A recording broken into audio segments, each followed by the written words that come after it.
All right, I'm in the show. So, hello and welcome everybody to the Future of Energy event hosted by Clean Growth UK. My name is Benjamin Cott. You can call me Ben as well. I'm going to be the MC today and going to guide you through a really exciting program. A little bit about myself. My background is in engineering, mechanical and aerospace engineering, and I've been in the clean tech sector for the last 15 years, pretty much precisely 15 years. I started in clean tech at Google in 2008, where I took over green business operations for Europe, looking at how we make our buildings and our assets more energy efficient and resource efficient. But then also I started looking at climate policy. I was heavily involved with COP15, Conference of Parties, the UNF Triple C conference in Copenhagen in 2009. Quite disillusioned by the whole process, but that's a topic for another day. And then after that, started looking into renewable energy and how we as Google could make a contribution to that in Europe and beyond, and invested in a 20 megawatt solar PV power plant in Germany. So that's my claim to fame. I managed to spend some of Google's money stashed away in Ireland on a little bit of it on some good causes. After that, not long after that, I left Google and I started my own company, which is called initially Energy Deck and today Fabric with the Q, fabric.space, which is all about providing a software-based, cloud-based platform for energy and resource management in the built environment, not just electricity, gas, but also water waste and travel and transportation. So really trying to reduce that third of our carbon emissions globally to as low as possible. So I've done it for 10 years, for 8 years, and just spent a couple of years with Lightsource BP, which is a very large developer of solar PV projects, which is also part 50% owned by BP, which is in the biggest transformation in history and also wants to be a net zero company by 2050 or earlier. So some really exciting and interesting challenges there. And within Lightsource BP, I led an outfit called Labs, which is providing a home energy management solution, basically the Amazon Alexa of smart energy management in the home between your solar and your batteries and your storage and your EV. And is going to be an integral part of the future energy mix and the future energy grid and provide flexibility at the residential level. So I got 2 years of that and just got out of that, and I'm now looking into next opportunities and scenarios. So it's a fantastic opportunity for me and a pleasure and a privilege to be able to host this event today and have a conversation with all these interesting and super exciting speakers. That's enough you're going to hear about me today, unless there are any questions on that later. Handing over now to starting the process and the event itself. Just before we do that, in case you aren't familiar with the platform, you'll see on the right-hand side is a private chat and a comment section, so you can always comment away in terms of what you think of what we're talking about, but also most importantly, ask any questions to anyone. This is going to be very intimate, familiar chat context, almost fireside chat, no presentations, nothing like that. So we really rely on your participation, and I'm looking forward to seeing lots of exciting questions and comments on that.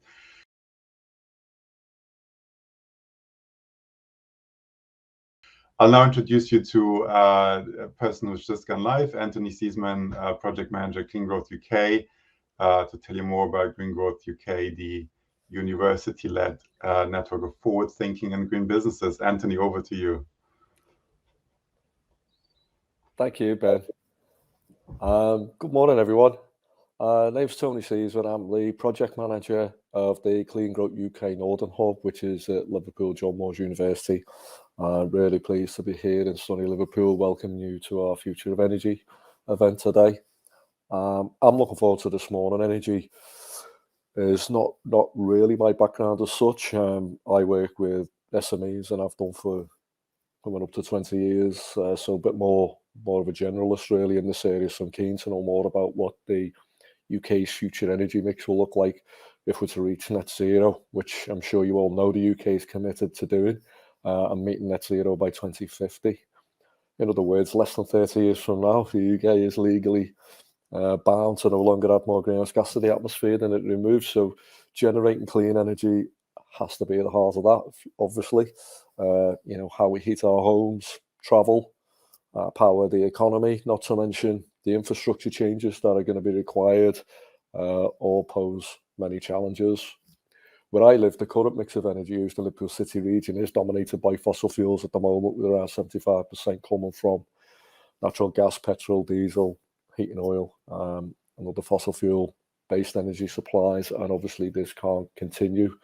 So locally, there is a pathway to 2040 document, because we've kind of brought our deadline forward in the city region to end our reliance on non-renewable energy and transition instead to much cleaner sources with wind, solar, tidal, hydrogen, those that can be naturally replenished.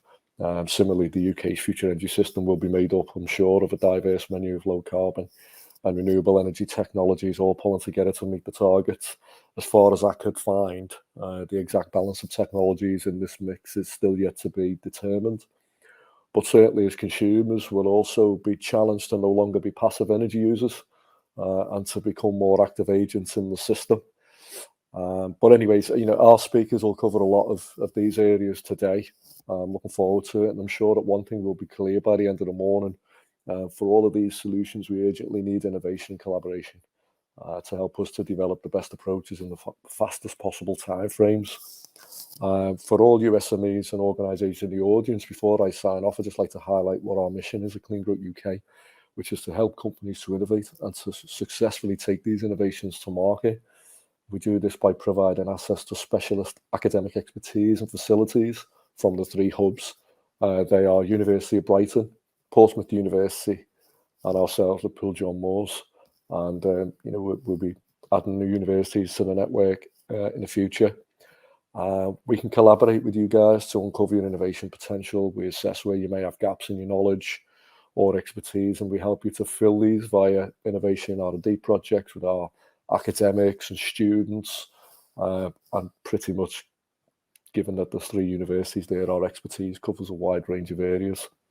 We also help you to secure funding and investment, and crucially, not only do we help to design products and test and validate, we also help our companies to commercialize those innovations. So that's a quick overview of what we do there. We'll get on with the event. But one of the things that we also do is bringing people together, which is what today is all about. So on that final note, I'd like to wish you all a great event, and I'll see you all a bit later. Thank you. Fantastic, excellent. Thank you, Anthony, for this. Before we start, let me tell you something about the program for today. We had just a small change here, so just updated the notes live. Thanks a lot, Tim, for that. So starting off today, we have a conversation. I'll have a conversation with Celia Greaves from the Hydrogen and Fuel Cell Association, of course, about the hydrogen economy, which is an exciting topic that's been around for a long time. I remember some of the first experiments and research on hydrogen 20, 30 years ago during my undergrad time at university, and it's certainly come a long way. And definitely the last year or 2, we've heard a lot more about hydrogen than ever before. We're gonna bring forward after that the networking a little bit. It's now scheduled for 10:35, 10:40. We're gonna jump into one-to-one networking, and you'll also have a chance to visit the expo. There's icons, as far as I can tell, on the left of your screen with which you can navigate that. Possibly we'll hear a bit more about that. And then we'll be back at 11:15 on the main stage with Lee Towers from University of Brighton to talk about local action and community energy. Certainly also something that's grown a lot, local engagement, community engagement, co-op, and so on in the last few years. I'm very keen to hear about that and looking forward to it. And then this will be followed at 11:40 by a discussion with Stephanie Mann from Offshore and Renewable Energy Catapult about energy generation innovation. And since we're talking offshore, I would expect that to mean at very large scale. If you look at some of the generators of the turbines out there that are going live, I think the latest one is 10, 11 megawatt I've seen. So things we didn't think were possible 10 years ago are now being done regularly. also without subsidies from what I've heard. So that's quite a new world order as well. And then finally, to wrap it up, Oliver Ragg from Orbital Marine Power about tidal and marine energy, we should say. He wasn't feeling too well yesterday, so I hope he's confirmed for today. And I haven't had any updates. So as far as I'm concerned, I'm really looking forward to capping things off with Oliver at 12 o'clock to talk about something that's been more of a niche generation opportunity for probably ever since it started 20 or more years ago, outside of a tidal ocean-based generation, which we've had for a few decades. We've had quite a few goals at this in the UK, especially with ocean power. Nothing has really scaled until a few years ago. So I'm really curious to hear what the next 10 years of this is going to look like.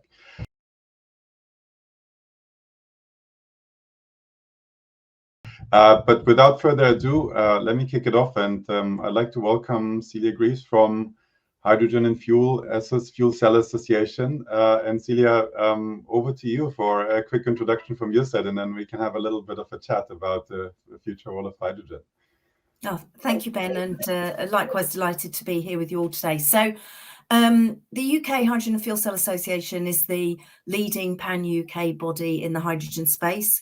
We have over 80 members, ranging right through from all aspects of hydrogen production, through handling, distribution and storage, across into the range of applications, whether they be fuel cells, combustion or beyond, and then out into wider considerations such as the role for hydrogen in delivering system resilience, which is obviously very topical, long-term energy storage, etc.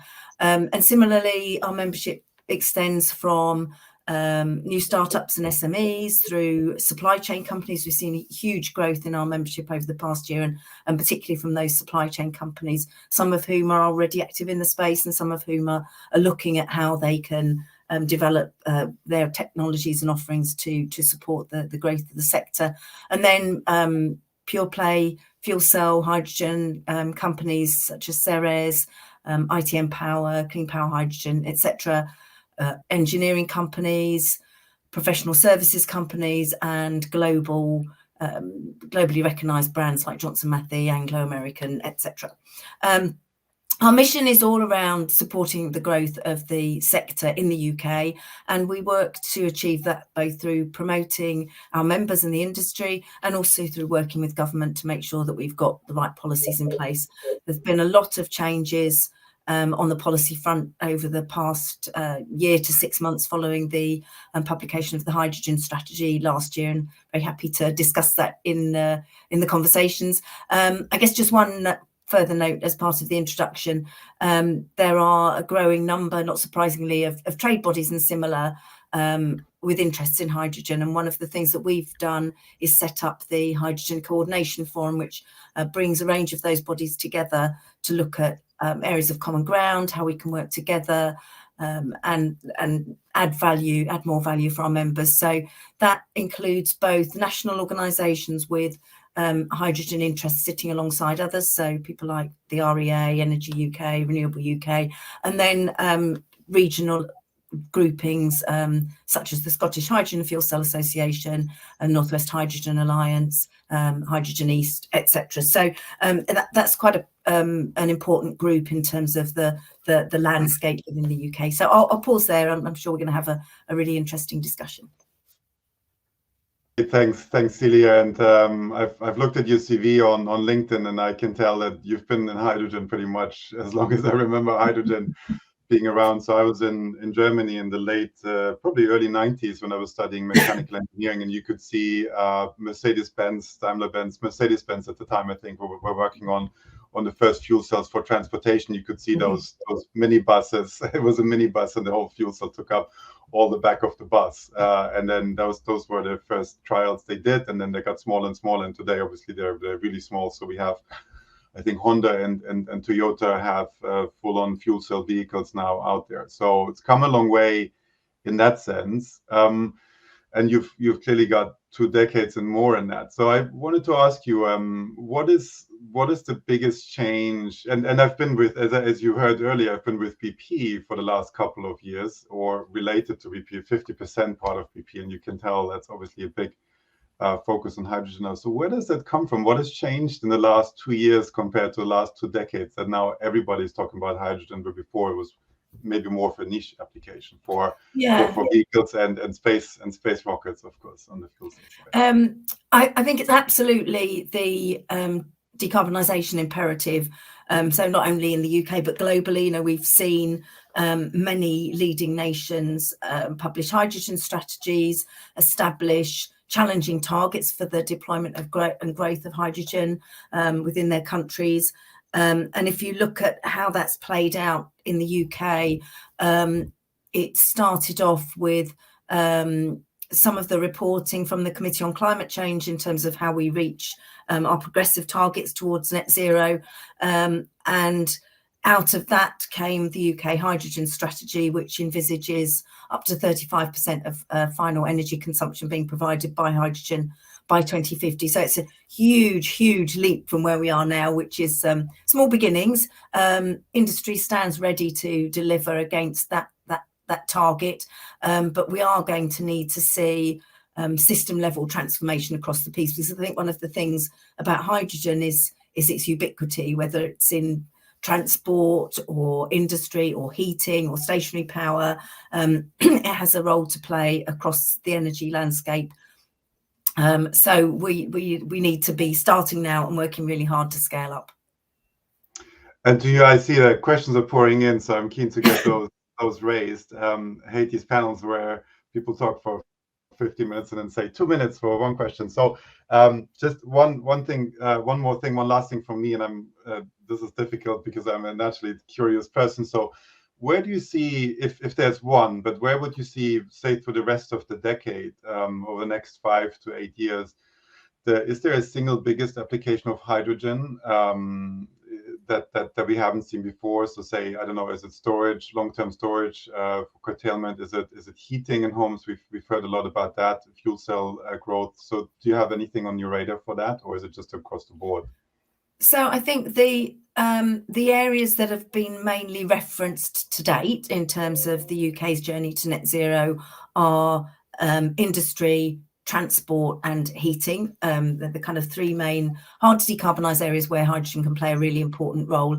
As you've just alluded to, I think one of the things that we want to bring to the fore as part of the discussion much more is the role for hydrogen for energy storage, particularly, as I say, in the context of the need to enhance our energy resilience. And also, you know, that's not something at all that electricity can offer beyond the role of batteries. So I think hydrogen's got a really important role to play there.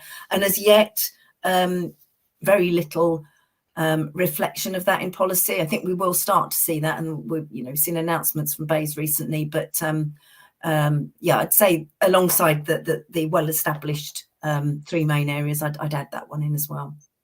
It's great. Thanks, Celia. And we've got questions that are coming in. There's a couple from Tom and Lee, which I'll raise. You probably see them in the comments as well. So just to mention for everyone, so Tom had a question. Does Celia have any comment on the study touted as clean blue hydrogen may be worse than gas or coal? And I think without clicking on the study and reading it now, I think, Celia, you understand where that's coming from. You've got the black hydrogen, you've got blue hydrogen, and green hydrogen, which is something that I picked up over the last year. So do you have any thoughts on that? Any comments off the cuff without having looked at it in detail, maybe? Yeah, absolutely. So I'm familiar with the article in broad terms. I think there's a couple of points to make here. So that study relates specifically to the US. It's a very different situation over here. We see blue hydrogen, and well, let's I'm going to try and steer away from the color language because we find it's unhelpful and confusing. So CCUS enabled hydrogen we see as an important part of the solution. We need all of the above, whichever production route we're doing, providing it's low carbon. So the government has recently issued its response to a consultation it put out last year on a low carbon hydrogen standard, and the proposal that's emerged is 20 grams of hydrogen, sorry, I'll get this the right way in a minute, 20 grams of CO2 per kilogram of hydrogen as the standard level through which projects within the UK can access a number of new funding streams that government's bringing forward. We feel that that's a good starting place. It will ensure that the CCUS enabled projects are taking out the carbon, so they are low carbon projects, and it will allow us to move faster than if we set the standard lower and a number of projects are actually blocked out. Having said that, we do see opportunity to reduce the standard over time because the technologies will improve, particularly in terms of CCUS enabled. We absolutely see the role for, I mean, this question is about CCUS enabled hydrogen, so I've been talking about that, but I must stress that we support all types of hydrogen production, and we see an equivalent rollout in the short to medium term of renewable based hydrogen, with growth over the longer term to take up the dominant share. And okay. just on the sorry, there's another point I wanted to make about the low carbon hydrogen standard. What we're looking to do in the next few years is to develop that into a certification scheme, which will be really important for the global hydrogen market as it develops. And we as a trade body would really like to see something like you see with white goods, where you have the traffic light system, so very high efficiency, or in this case low carbon will be perhaps a green traffic light, and so on. We are already seeing hydrogen off-takers are requiring specific levels of CO2 emissions, so they will specify that they want renewably based hydrogen. So there's already market trends coming through, and as I say, we've got a standard to be deployed very soon and certification schemes to come on board later on. Excellent. Yeah, thanks Celia. And I was curious, do you know, and I know the answer isn't straightforward, what's the kilowatt hour you get from a kilogram of hydrogen? Depends how it's used, right? Fuel cell burn, yeah, I don't have that information to hand, I'm afraid. Because 20 grams is really low. So that would be, and of course, if you do it with excess solar capacity, something that I've been looking into. I've been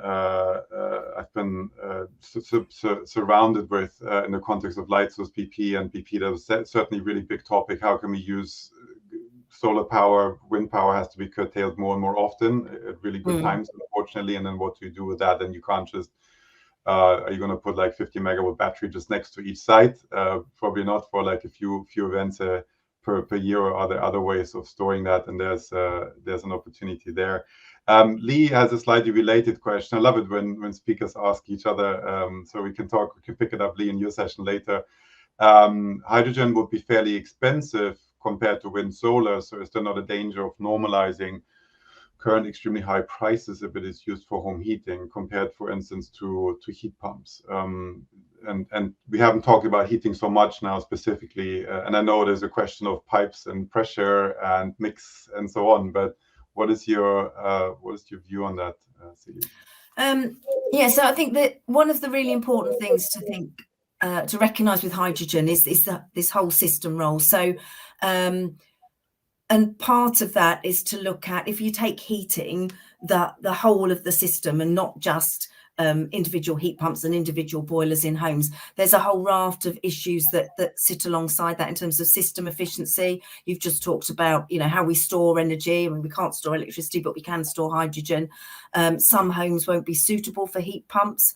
We've got a fantastic national resource in terms of the gas network, which can be cost effectively utilised for hydrogen. We're already seeing really good progress in terms of investigations to look at both blending of 20% hydrogen into the gas grid and transition to 100% hydrogen. So again, we don't see any of this as either or. We see that the future is going to be complex, but hydrogen will be involved in many aspects where it can add value. So it will be alongside heat pumps, it will be alongside electric vehicles, and we'll be looking at that mix that gives us the optimized outcome. Okay, super, understand. I'm just checking if I forgot any questions, let me know. But I think this Joseph Weston who introduced himself, but there wasn't a question there. So Cecilia, I have a question. I think we've got 5 more minutes. If I got this wrong, let me just check here. Mary Claire has audition is not able to present, so I just looked at the private chat. So we're really doing this by the seat of our pants a little bit. So I think probably one last question for me, Celia, and then we wrap up, and you have a hard stop as well, and then I can go back to Mary Claire, whom I've excluded from my list. So Celia, I was at an event yesterday at the Royal Institution, and we were talking with Hawley, and also related to energy and metaverse and cyber and hydrogen. We were talking about a lot of things, and there's a very engineering-led culture and company. And we were talking at the end of the day of how a lot of it is, we're all engineers, but at the end of the day, it's about storytelling. It's about the narrative. It's about communication, because if we can't communicate well what we do, and it's not about the technology, stupid, it's about the application use cases and so on. Hydrogen has gone through this big thing where it was this niche thing, and then it's now the solution for everything, and then people come back, arguably, admittedly, justifiably, and say, okay, what are you telling, green, blue, black, whatever? Is this greenwashing, whatever? What do you think is going to be the role of communication, or do you agree with that hypothesis that it's really important, that communication is so important? What do you think is the role of communication to make sure that this doesn't get into the wrong, that doesn't get understood in the wrong way and doesn't get a bad rep? Yeah, absolutely agree on the role of communication. I mean, setting that aside, hydrogen has a fantastic record through its many years of industrial use. But you're absolutely right. We need to have the right narrative in place and take the whole community with us. I think we're already seeing elements of that coming through in terms of wider consumer awareness of the role that hydrogen will play. You know, the work of the OEMs like Toyota and such like, in terms of some of that storytelling. We've got the Hydrogen House up in the north of England, where you know, members of the public can go and experience how hydrogen cooker and hydrogen boiler work. And I think we'll see a lot more of that. As with any new technology, you know, we are ready for the bumps along the road. Industry is making sure that the story aligns with the facts behind it, if you know what I mean. So as you say, it's easy to get into the engineering when you're coming from within the industry, but it's absolutely important that we position things to reflect that engineering excellence in a way that consumers will understand. And of course, you know, part of that is what hydrogen brings to people's ordinary lives and to the wider economy, as well as our net zero ambitions. Excellent, Celia. It's fascinating, and I think we've heard it. It's almost like coming of age, isn't it, in the last couple of years? And now, with almost inflated expectations, hydrogen is the is the one thing that solves it all. And clearly, it's a piece in the puzzle, and it's an increasingly big piece in the puzzle, and it's linked to renewables in a way that I'd never seen before. So quite fascinated. And I really enjoyed this. So thanks a lot for your comments and for your context and for your really useful insights.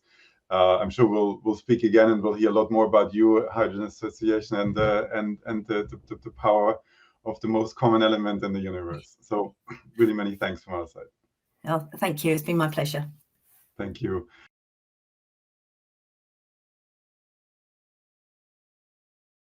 So at this point, if I get this right, I see Mary Claire has arrived. So it's going to be an interesting. So we are nothing but flexible here. So Mary Claire, I'd like to introduce you now, Mary Claire.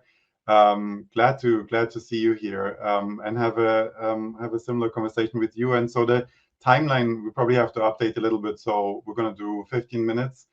And then at 11:55, as it was planned, 10:55, sorry, we're going to switch over to one-to-one networking. So Mary Claire, over to you. Let us know about your context and your background, please. Sure. My job is as a senior lecturer in energy policy at the University of Sussex.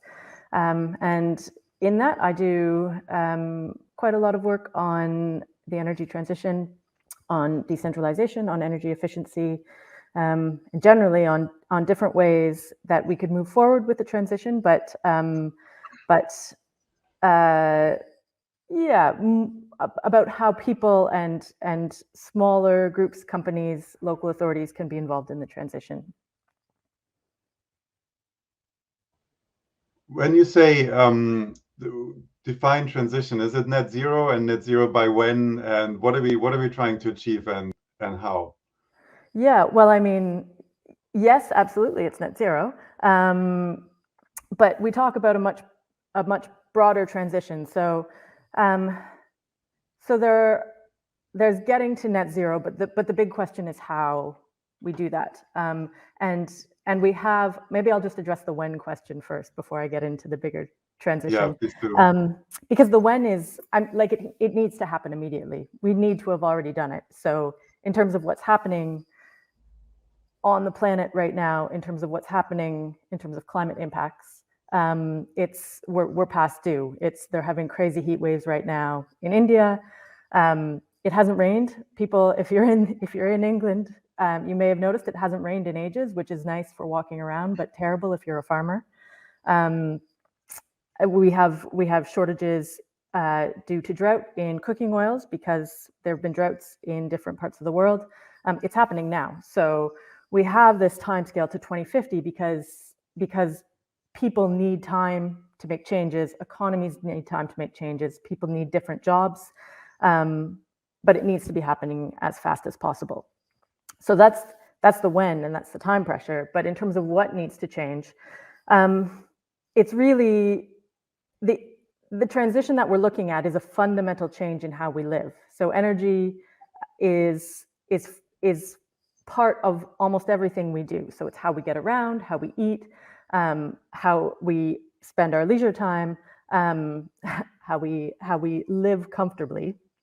And so that means that there are going to be changes in a lot of things. And there's a really strong line that we get sometimes that things don't need to change that much. So we'll just shift the supply. So we'll switch out coal and gas. We'll have more hydrogen. We'll have more nuclear. You can continue living your lives. You can buy an EV instead of a combustion engine. But the reality is that we are going to have to change our lives, but that it doesn't necessarily have to be a terrible thing, because there are lots of things we want to change about how we live our lives anyways. And there are lots of things we need to address anyways that are affecting how we live. So it's not just carbon that we have problems with, it's general pollution, it's air pollution, it's incredible inequality that is getting much worse as we see energy prices rise. So there's a chance with a broader energy transition to shift from one way of doing things to a way that hopefully will be better for more people. I imagine we're going to probably get into some details about what exactly I mean by that. But I'll just pause in my monologue to see if you want to. So many. I'm just taking comments, so we don't have any questions yet, so I can keep going, which is great for me. Thanks a lot. But please, everybody, use the comment feature and ask questions. So I've got, I kind of have 2 points, Marie-Claire, and this is really interesting. So one is the timing, and you already said 2050, and you're looking at it. And you probably missed my intro, but I was in Copenhagen in 2009 at COP15, and I was involved with this for 15 years, and it was quite the cliff that everything dropped off, and then we didn't look at it until, as a society, until Paris 2015, and then we had hope, and then Glasgow sort of slightly better, slightly worse, and now we're like 1.5, 2, and so on. And I looked at in 2009 we worked with the IPCC on actually simulating AR4 at the time, assessment report 4 on Google Earth, which has these layers, and then you can see what is the impact. And we say 2 degrees. Fine, it sounds really small. What's the problem with 2 degrees in the UK? It's a bit warmer, it's pretty chilly today. If you look at the poles, it's 12, right? And so basically, and then we have the knock-on effects, and not to get into climate science, we haven't even factored in yet. So 2050, I'm not going to talk about that. That's another day. But 2050 is a bit late, isn't it? Yeah, it's absolutely too late, and it's a negotiated target. So it is, it's essentially industry saying we need more time,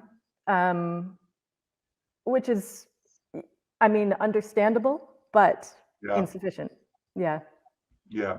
It's really, I typically say, so I talk a lot about this decade and not later. This is a play on BP. It's 2050 or sooner if they haven't got it, but I'm sure they do.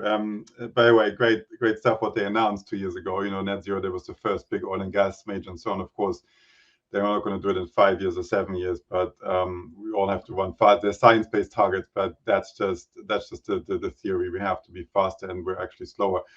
Not to go too deep into that, but actually related to that, and there's a question from Tom about hydrogen. I don't know if you want to prepare yourself for hydrogen. We just talked about hydrogen in the previous session, but I have a question to you, which is, again, I was at this event yesterday. It was about storytelling. We have a lot of the solutions, but we're not telling the stories and the narratives, and you're a lot about, yes, net zero, but about the engagement side and people. And I read on your website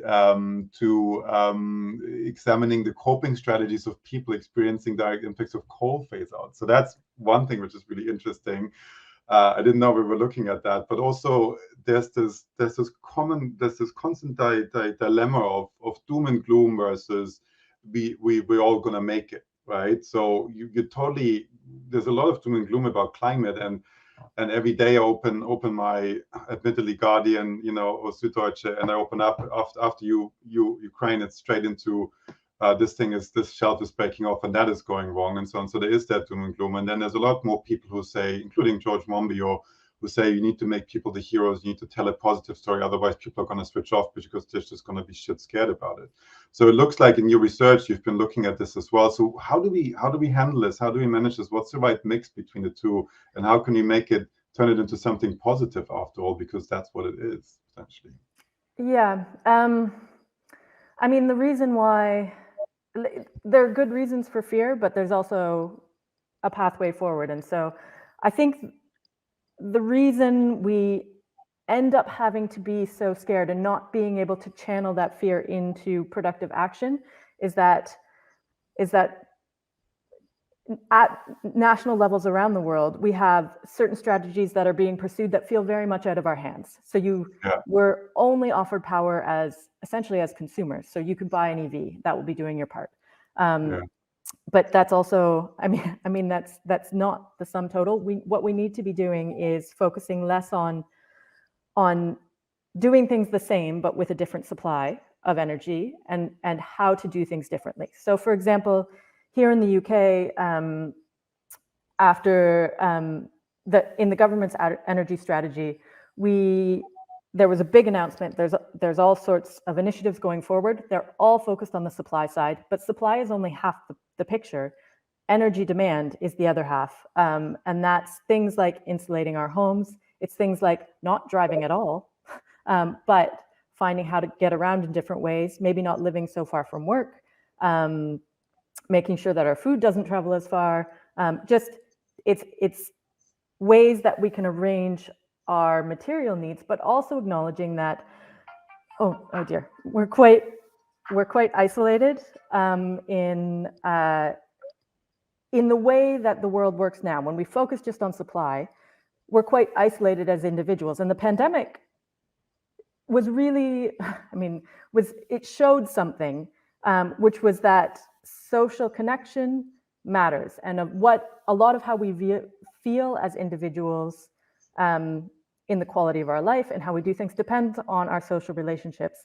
And those, it seems like it might be far away from the energy question, but it's really not, because if we're talking about a story of what the future looks like and a story that would be good, we're talking about a story where we have more regular interactions with people around us. We get out of our cars, which I know sounds horrifying for people, but I got rid of my car about 8 years ago now. And I mean, it's possible. I live in Brighton, so infrastructure is set up for it, but I don't regret it, because you end up you're much more engaged with the people around you. It's easier to be part of a place. And it's something that improves your quality of life. And that's just the example of getting out of a car, but there's numerous examples where we can live differently in ways that meet our needs and meet some needs that aren't being met by this system that is incredibly energy intensive, still have good lives, but be using much, much less energy. It's just a very different way of thinking about it. Mm-hmm. That's amazing. Actually, you answered. I just seen there's quite a few questions now, so I'm going to switch over to questions from the audience. You can probably see them, but Charles Carpenter, Hydrock, is that the double barrel name or the company? We'll find out. Could Marie-Claire please expand on the type of lifestyle changes she references that are needed alongside the energy transition? We talked about this a little bit, but what is your vision for how we will live in 2050, or how we will have to live in 2050? Yeah, to be like, it's a good question, and it's a really hard one to answer because none of us know. Yeah, and it's impossible for any one person to have the answer. We're creating it as we go, and so we know it'll have to be, even if we fully switch everything to renewables, it will have to be a world where we use less energy, and that's because you may have already talked about this, but renewables, you need a lot more space for renewables to produce the same amount of energy that you get from oil and gas or fossil fuel resources, and we need space for other things on Earth.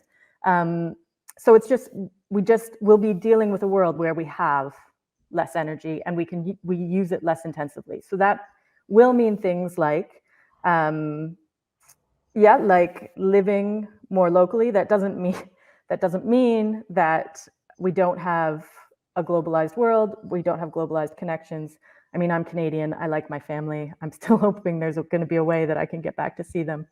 And I think we can make those things happen, but it's going to be prioritizing what is worth energy, what is worth the energy intensity. What do we really value as people?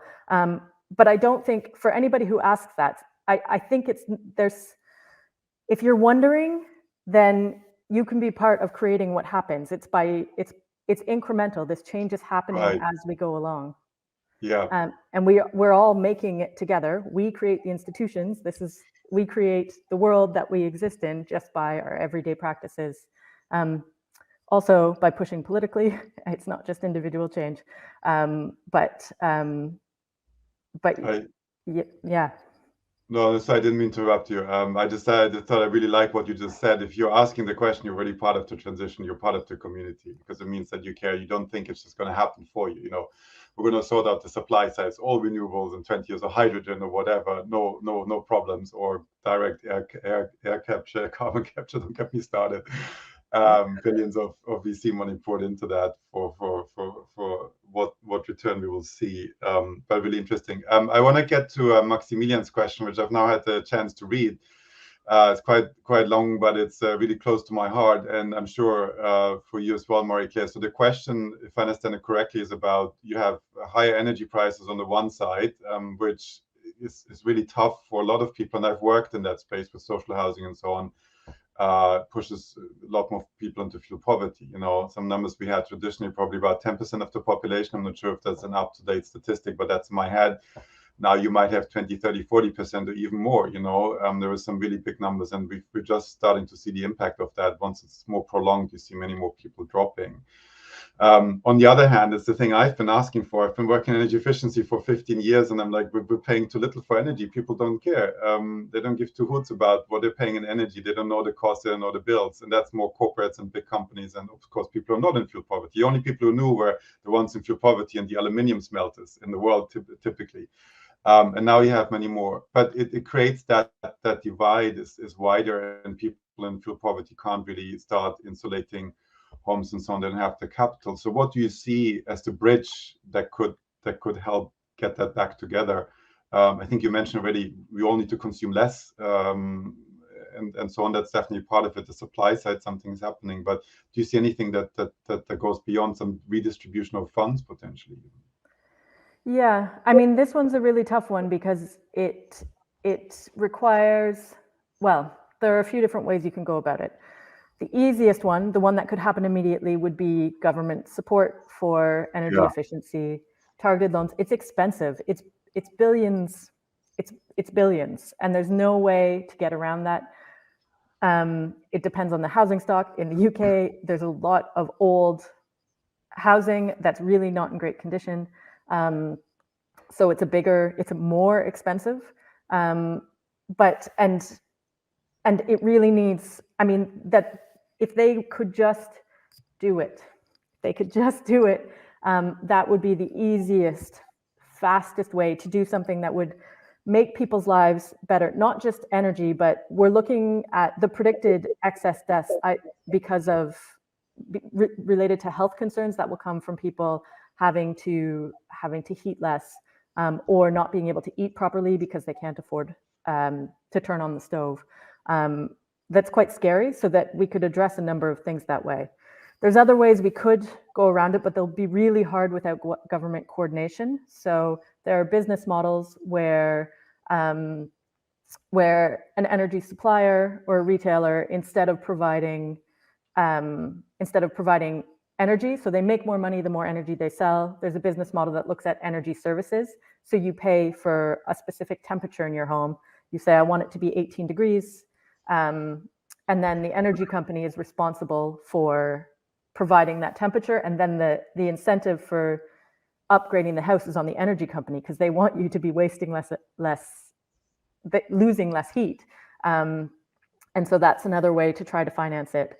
But again, there's obviously some startup or some activation costs to that. And it's just not the way we do things right now. So it's a different way of doing things. There's other business models. Ideally, it's something that needs to happen locally, because it's local suppliers and local councils.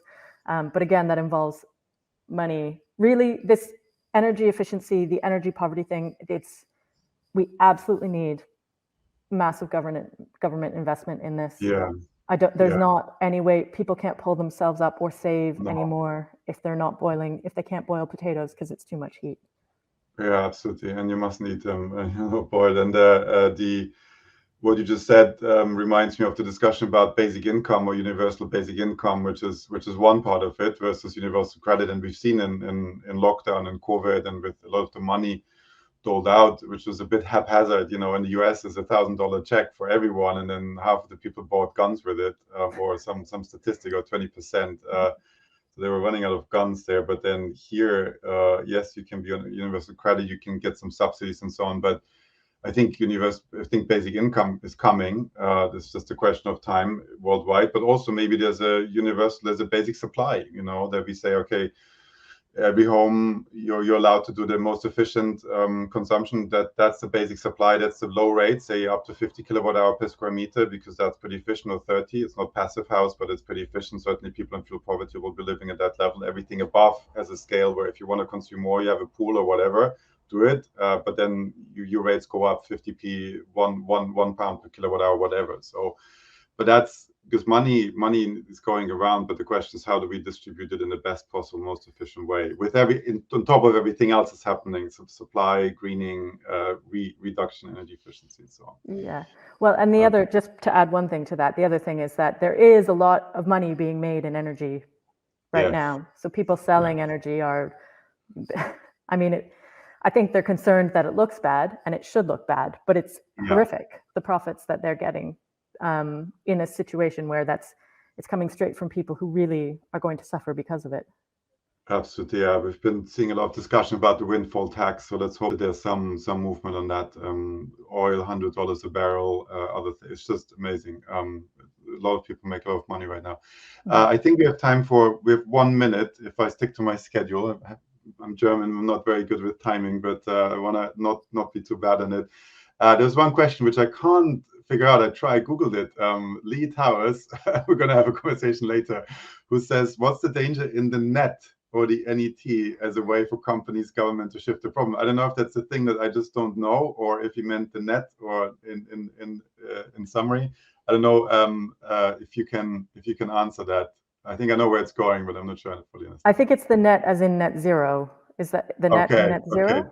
Okay. Is that what we're talking about? Let's assume that's net zero, yeah. Okay. We'll answer it later with Lee. Yeah, if that's it, then the danger is that we keep on playing this game where we pretend that carbon capture and storage is ready as a technology, that planting trees is actually going to be sufficient, and as an offsetting scheme. And then, just to be clear, offsets are I don't know if I can swear on this, but most offsets are not useless, but like they're being used as a tool to make you feel better about consuming the way you've always consumed. And as a tool for companies to be able to do what they've always been done. So yes, we need to be rewilding. Do we need, there are so many problems with the way offsets are done right now. And carbon capture and storage is not ready at a reasonable cost at scale. We've been pumping money into it for decades. Yes, there's more pressure now, but it's not ready now. So net is a problem because we need people to be reducing energy use right now. We don't need to be pushing the problem to the future, assuming that we'll be able to suck the carbon out of the atmosphere if we emit it already. Hopefully that was the question. Okay, yes. I see absolutely. Yeah, we've got confirmation. So perfectly answered, brilliantly answered. I was looking for all sorts of acronyms behind that. I thought I wasn't up to date. No, fantastic. Thanks, Marie-Claire. It was super interesting. As always, very short and sweet. There's so much more we could talk about and so many more problems and issues to solve. But I also take away there's also a very positive angle on all that. It's not just doom and gloom, but if we get this right, and we have to get it right, we have to change as a society, industry at every level. We could be looking at not a utopian world possibly, but at a world that is a lot better in a lot of ways in 2050 or by 2050, and hopefully much earlier than that. With that, thanks a lot, Marie-Claire, and thanks for everybody asking questions.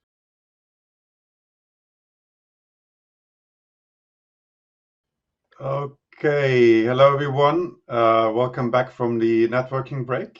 I hope you had a good break and made some good and interesting connections.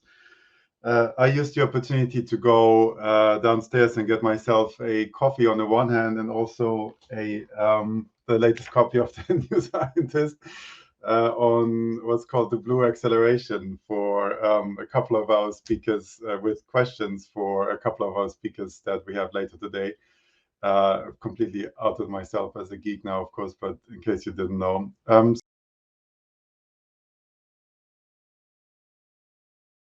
So I'm at this point really excited to have Lee Towers from University of Brighton with us to talk about community energy. And Lee is the man of the question, so I'm going to enjoy asking Lee some questions to help me in the earlier session with the other speakers. So over to you, Lee. Hi, thank you for having me. Okay, so I'm going to break the kind of format and use a couple of slides. I hope I won't bore you to death. Okay, the first thing I'll say is energy poverty is not a tech problem specifically. It's a political, social problem. And there's a lot of talk of we're leaving no one behind from Ofgem, and we're doing exactly that. Okay, so just firstly, I worked with community energy in the southeast over the winter of 2019 to 2020, going into food banks, giving energy advice. And before I talk about that, I'll just talk about the way we define poverty, because this was something that I found in my research was interesting. So if we move on to the next slide, I've got that there. So you see two graphs here. One is the 10% definition, where if you spend 10% of your income on energy, over that you're in fuel poverty. This was changed in 2012 to the low income, high costs, which overnight cut the rates of poverty in half. And this is the way we define things is interesting because it changes the numbers quickly. The latest one is it's called the low energy efficiency. So if you've got low income and lower than band C energy efficiency, you'd be deemed in fuel poverty. But in my research, generally, there was a question of separating fuel poverty in this way, because we were often facing water bills, rent arrears, general debt. So it's this idea that we can separate things. It doesn't work on the ground. And the other thing I'd say is that apart from these statistics and counting things, which we'll do again in a minute, the community energy groups I was working with and the food bank workers were offering a kind of solidarity and ethic of care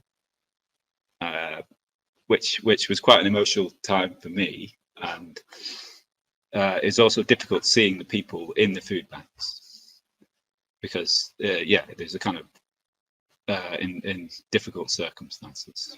Okay, so the problem is it's got way worse since. So this is a representation of what's happened since 2019 in terms of income, and 50% of the population has lost around an average of £500. And again, if you go to the lower end, this is an average. It could be way worse with some people.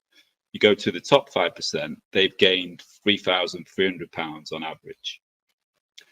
That was 2021 due to COVID largely. And again, this impacts people, different demographics, more sort of frontline workers, ethnic minorities, kind of people in private rentals. And COVID also hits the same kind of things of fuel poverty, the cardiovascular system, mold in houses. So there's a kind of interaction of those things, which was inevitably made it worse. Since then, we've had the energy crisis, and the next slide gives you an idea. So what this has done, there's estimations now that, and I don't know whether you can see this, but 23.4 million this spring will be, and that's like a third of the population will be in energy poverty, food poverty, making the choices, the difficult choices. And this is not distributed equally. This is different areas in the UK. The numbers involved in millions in each area, and the averages of the shortfall of income that to meet their basic costs to live. Okay, so again, it's highly unbalanced both regionally and demographically. So what are the solutions? We can kind of come out of the slides now. I don't need to. That was basically what I wanted to show. So the first solution Marie kind of talked about, and this is a no-brainer. We need to do a national retrofit of housing. As I said before, that it's not a technical problem. The fact we're building houses now that are not energy efficient and don't have the passive house is an old technology. It can always be improved, but it's been around for years, and we're building houses that are not fit for purpose, and you're just making a problem in the future. More generally, a nationwide retrofit, starting with the most inefficient homes, does a number of things. It allows the widespread use of heat pumps, because you can't use a heat pump in an energy efficient home really, because they only go up to about 50 degrees. So you need an energy efficient home. Added to this, done well, it would help us achieve our climate change commitments, because we need to sort out the housing problem. It's a big form of emission. Done well, it creates jobs. It would have been the perfect way to recover from COVID, but it can still happen. And if it's done well, it pays for itself in about 10 years. I think Donald Brown, I don't know whether he's still at Sussex, did an analysis with the New Economic Foundation that kind of modelled this. So by 2035, you get the money back. More broadly, the energy market is an anachronism. It's built for fossil fuels. It's built for like plants that are burning fossil fuels, and Michael Grubb does a good explanation of this. So gas prices are an international price. Can't really do much about that. But electricity, our electricity system has 40% gas, 25% renewables, and about I think it's 25% nuclear and imports. So why is, like, renewables are very cheap, gas is very expensive, but in the wholesale market, gas sets the price because it's the kind of base load, and they won't run unless they're getting their money back for the gas they burn and the carbon taxes they have to pay. So you need to change this market. It's not set up for a low carbon system. Michael Grubb talks about green power pool, where they buy long-term contracts sell direct to customers. When it's not sunny or windy, they can buy in a limited amount off the kind of baseload fossil fuel plant, and also balance this out with kind of contracts with people with EVs and solar systems in their house. That's. I mean, the other option, nationalize the whole thing. There's an analysis from Greenwich University. People, as Marie said, are making money off this system, and for me, it doesn't make sense that if the government's saying it's got no money, nationalize the energy system, it can make money and do things with that money. It's quite popular with the public, but the political will is not there. So that would be one of the solutions. More radically, you've got a third of the population is going to be in dire straits going forward, and it's going to get worse in October. More broadly, you've got over 50% of the population that cannot invest in anything, cannot invest in this low carbon transition. So we need to change that rapidly. You talked before about UBI, Universal Basic Income, Universal Basic Services. So there's mounting evidence that this gives space for people to say no to pointless and depressing jobs. So this could have interesting economic effects, changing the economy to be less wasteful and more constructive in terms of doing things. It also allows people to start small businesses, do education, and care for each other. You've got a lot of people who are sick, can't afford to care for each other. Finally, there's work on wealth taxes. Over the course of COVID, while masses of people are suffering, you've had a growth of 2,000 billionaires to 2,700 billionaires. That was by mid-2021. 5 trillion in their wealth has gone up to 13 trillion. That's staggering, and this is largely down to QE. The national banks buying up bonds, which rises asset values, etc. So basically, you've had the taxpayer subbing rich people, and a wealth tax would rightly take some of that money back. Thank you. Wow, Lee, thanks for this. It's a lot to work with, a lot of points. So first of all, staggering. I know you were in the earlier conversations when I did my poor man's math on fuel poverty, as you said, the early definition, early 2010s, and then a change which halved the number in fuel poverty of people overnight, and it was just a play of numbers. And now you say we're having a third of the population in or near risking fuel poverty. So that's just staggering. I'm looking at, so just to pick you up, there's so much we could work with, and as usual, we have only a few minutes, and there's a couple of questions coming in. So just one from my side. So to pick you up on your first point, where we need to have massive investments in energy efficiency in homes, residential homes, and we know that.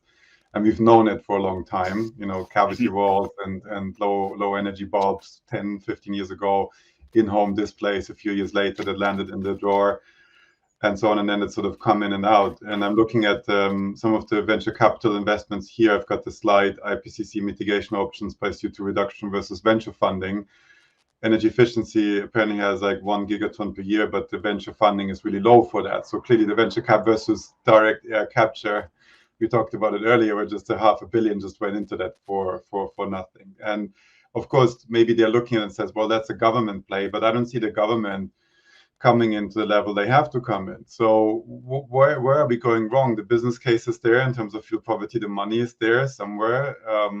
We know how to do this. This is not rocket science. This is rock wool. This is double glazing. This is, some efficiency measures.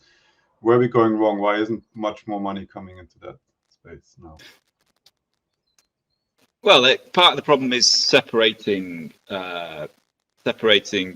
energy poverty. The way humans in general compartmentalize things, but I'd say that under the current political system, they're isolating energy poverty from climate policy, and they're connected.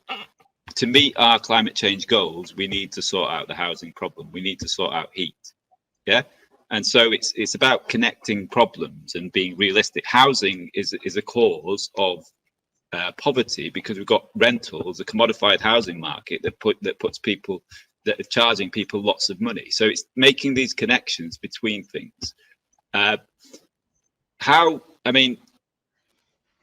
current government is I don't think you're going to get much from it, and because they don't really, there's a tendency under current government, like in many governments, to see poverty as a natural thing. I don't think it is. Poverty is impoverishment.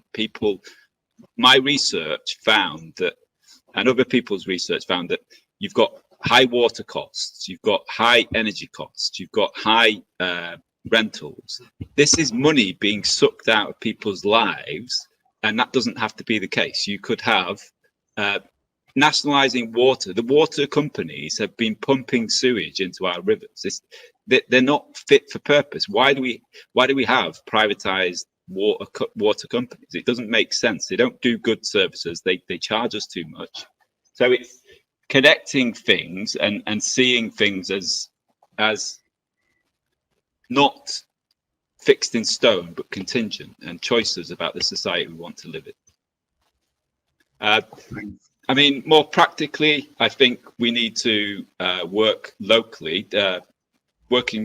Community energy groups are working locally. There needs to be more collaboration with the community energy groups and the local councils. If the local council isn't working, there's the Flat Pack Democracy project coming out of transition towns. Take over the council. If people are not happy with their councils, get voted into the council and do the work yourself. So building power locally, and community energy groups often have trouble with their local councillors. So I think it's difficult for the community energy groups because they're very busy. But associated groups, the transition towns, there's also the community wealth building movement as well, the kind of Preston model, getting anchor institutions like your hospital, like your university, to invest in sustainable things and keep the money in the local economy. Interesting theme there, where you're basically saying, well, the government isn't ready to do it at that level. They pretty much failed, and probably successive governments at that. And easy for me to say, I'm an outsider, I can't even vote in national elections, but I've been seeing it for probably 15 years. So they failed at addressing it previously. Now it's 10 times bigger, the problem, and good luck with that. But a lot of it has to come from the local, from the grassroots again. And I think when you see kind of like people doing it properly or proposing it, or people on the street, people vote with their feet, then you could see some change at the highest levels as well, hopefully, potentially. I want to, Zoe has a good question, which is related to that. Before we go into the technicalities of what is good or bad in terms of kilowatt hour per square meter, and we can see if I was right with my early assumptions. So Zoe Osmond says, slightly related to that, regarding nationalization of energy sector, would the government be effective at delivering the massive infrastructure and investment needed to build renewables at scale needed? So that's on the supply side. Again, we have the demand side as well, which is I would amplify that question and say, let's look at supply and demand. Which one is the government able to deliver, if any? Well, obviously not this government, but I think as the climate crisis gets worse, that it's already here. I agree with Marie again. It's getting worse. The flooding is going to keep going on. So I think events are going to force issues. I don't think it has to be. We're going to have to be watching and pressuring, but I don't know. It's a tension, because governments have a terrible track record in terms of doing sustainability. They just fail. I don't know any good example of a government doing decarbonisation. The progress we've had in this country has been almost accidental. It was massive investment from China. It was massive investment in Germany. Push the cost of wind and solar down, and then you get the investment from private capital, because these costs have dropped like over 50% in 10 years. So this this wasn't because of government action. The feed-in tariff was aimed at householders to give them a stake as a unintended consequence. You have the growth of community energy, and then as soon as they're growing, by 2017, there's loads more community energy growing, and then they pull the plug on the feed-in tariff. So, yeah, I understand why we question government's competence, but that's the dilemma.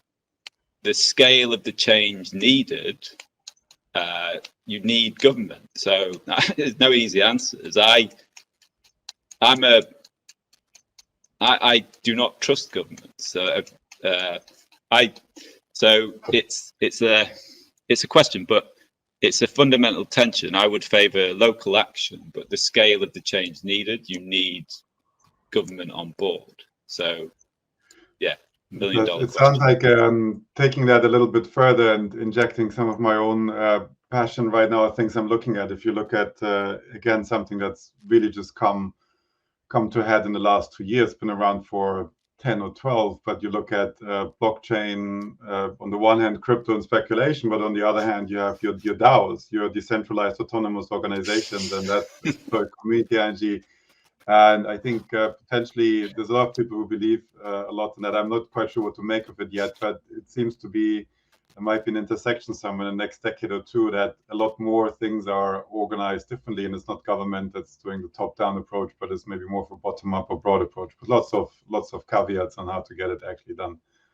On Bitcoin, it's called Bitcoin mining for a good reason. I think the energy demand from that process and the blockchain more generally is more than many small countries. So that's a dead end and a terrible idea. I think the distributed autonomous networks, the DAOs, it's the people behind them you have to question. It's a lot of it is people, venture capitalists from Silicon Valley, and it's all based on cryptocurrencies, which again is full of scams and problems. So yeah, it's a nice idea, but it's a lot of the time they're just reinventing banks.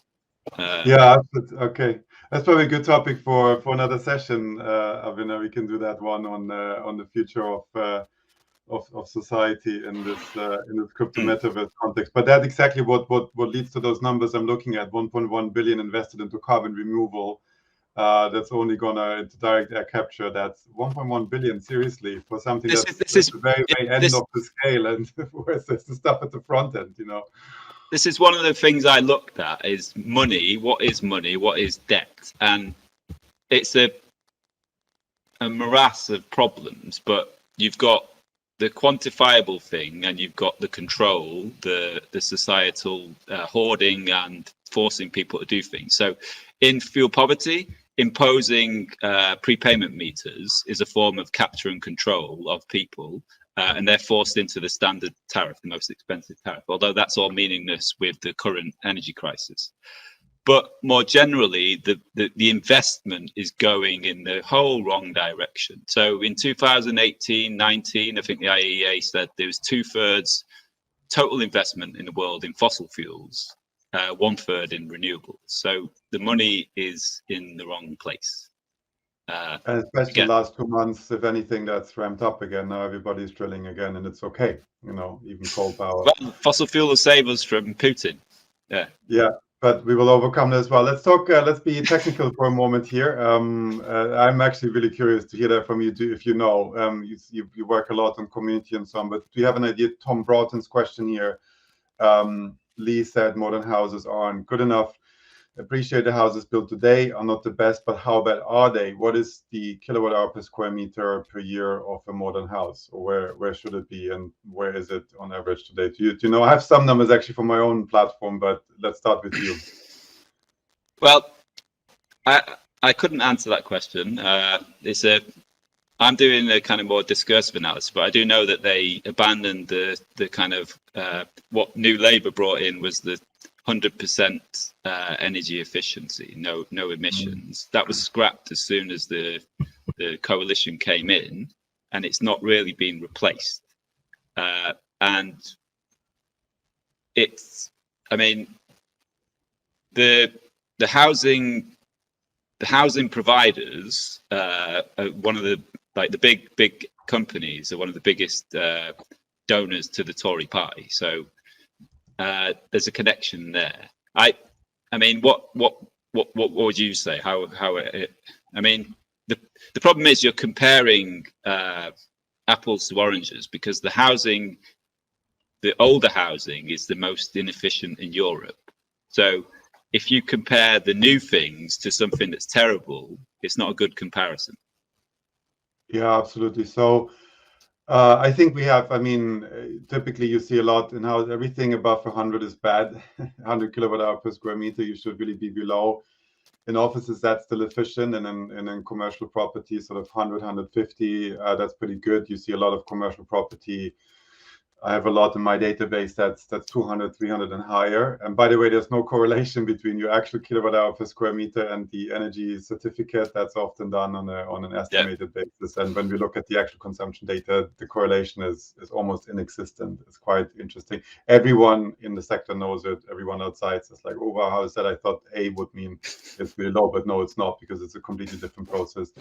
And I think I actually just Googled it just to get some other numbers. So you have obviously the gold standard is the passive house standard, and by definition, if you take the German definition, it should be zero or passive. So there should be no external supply needed. And I don't mean net negative, because there's no generation either. So you get pretty low, but I think on average you get numbers like 10, 20 kilowatt hour per square meter, because you need to put in a little bit of heat sometimes. And I can just see here 41 low energy houses this is Germany, average is 65 kilowatt hour per square meter. So as I would have thought, around 50 kilowatt hour per square meter, you're doing pretty damn well. And most houses, homes, if you look at the certificates, just is 150, 200 and worse. We're just blowing it out. And until 2 months ago, who wasn't in fuel poverty or running an aluminium smelter didn't really care too much, let's face it. And now a lot more people are going to look at that. So that's good. And then you need the money, as you said, to actually fix it. And then, that's the other discussion we had. Lee, I think, so there's no more question. I think we have come to the end of our session. Again, we've only just started. But it's great to finally have met you in person and be able to ask you some questions. And thanks for your questions earlier. So fascinating discussion. And there's a lot more to come, I feel, on this in the next few years. And I'm looking for some universal basic income or basic supply for that in the next few years potentially, and the money is there. We just have to distribute it in a proper way, and it's absolutely within our gift to do that. Thanks a lot, Lee. Really appreciate you participating. Thank you. Cheers.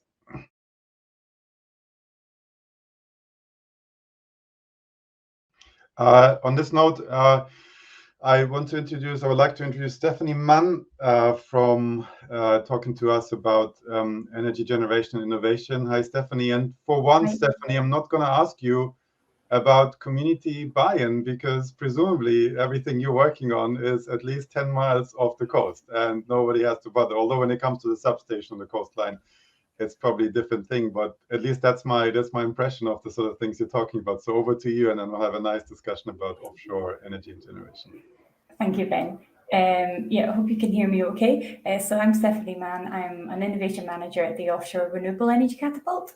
So we are one of the world's leading innovators in offshore wind, wave and tidal energy development.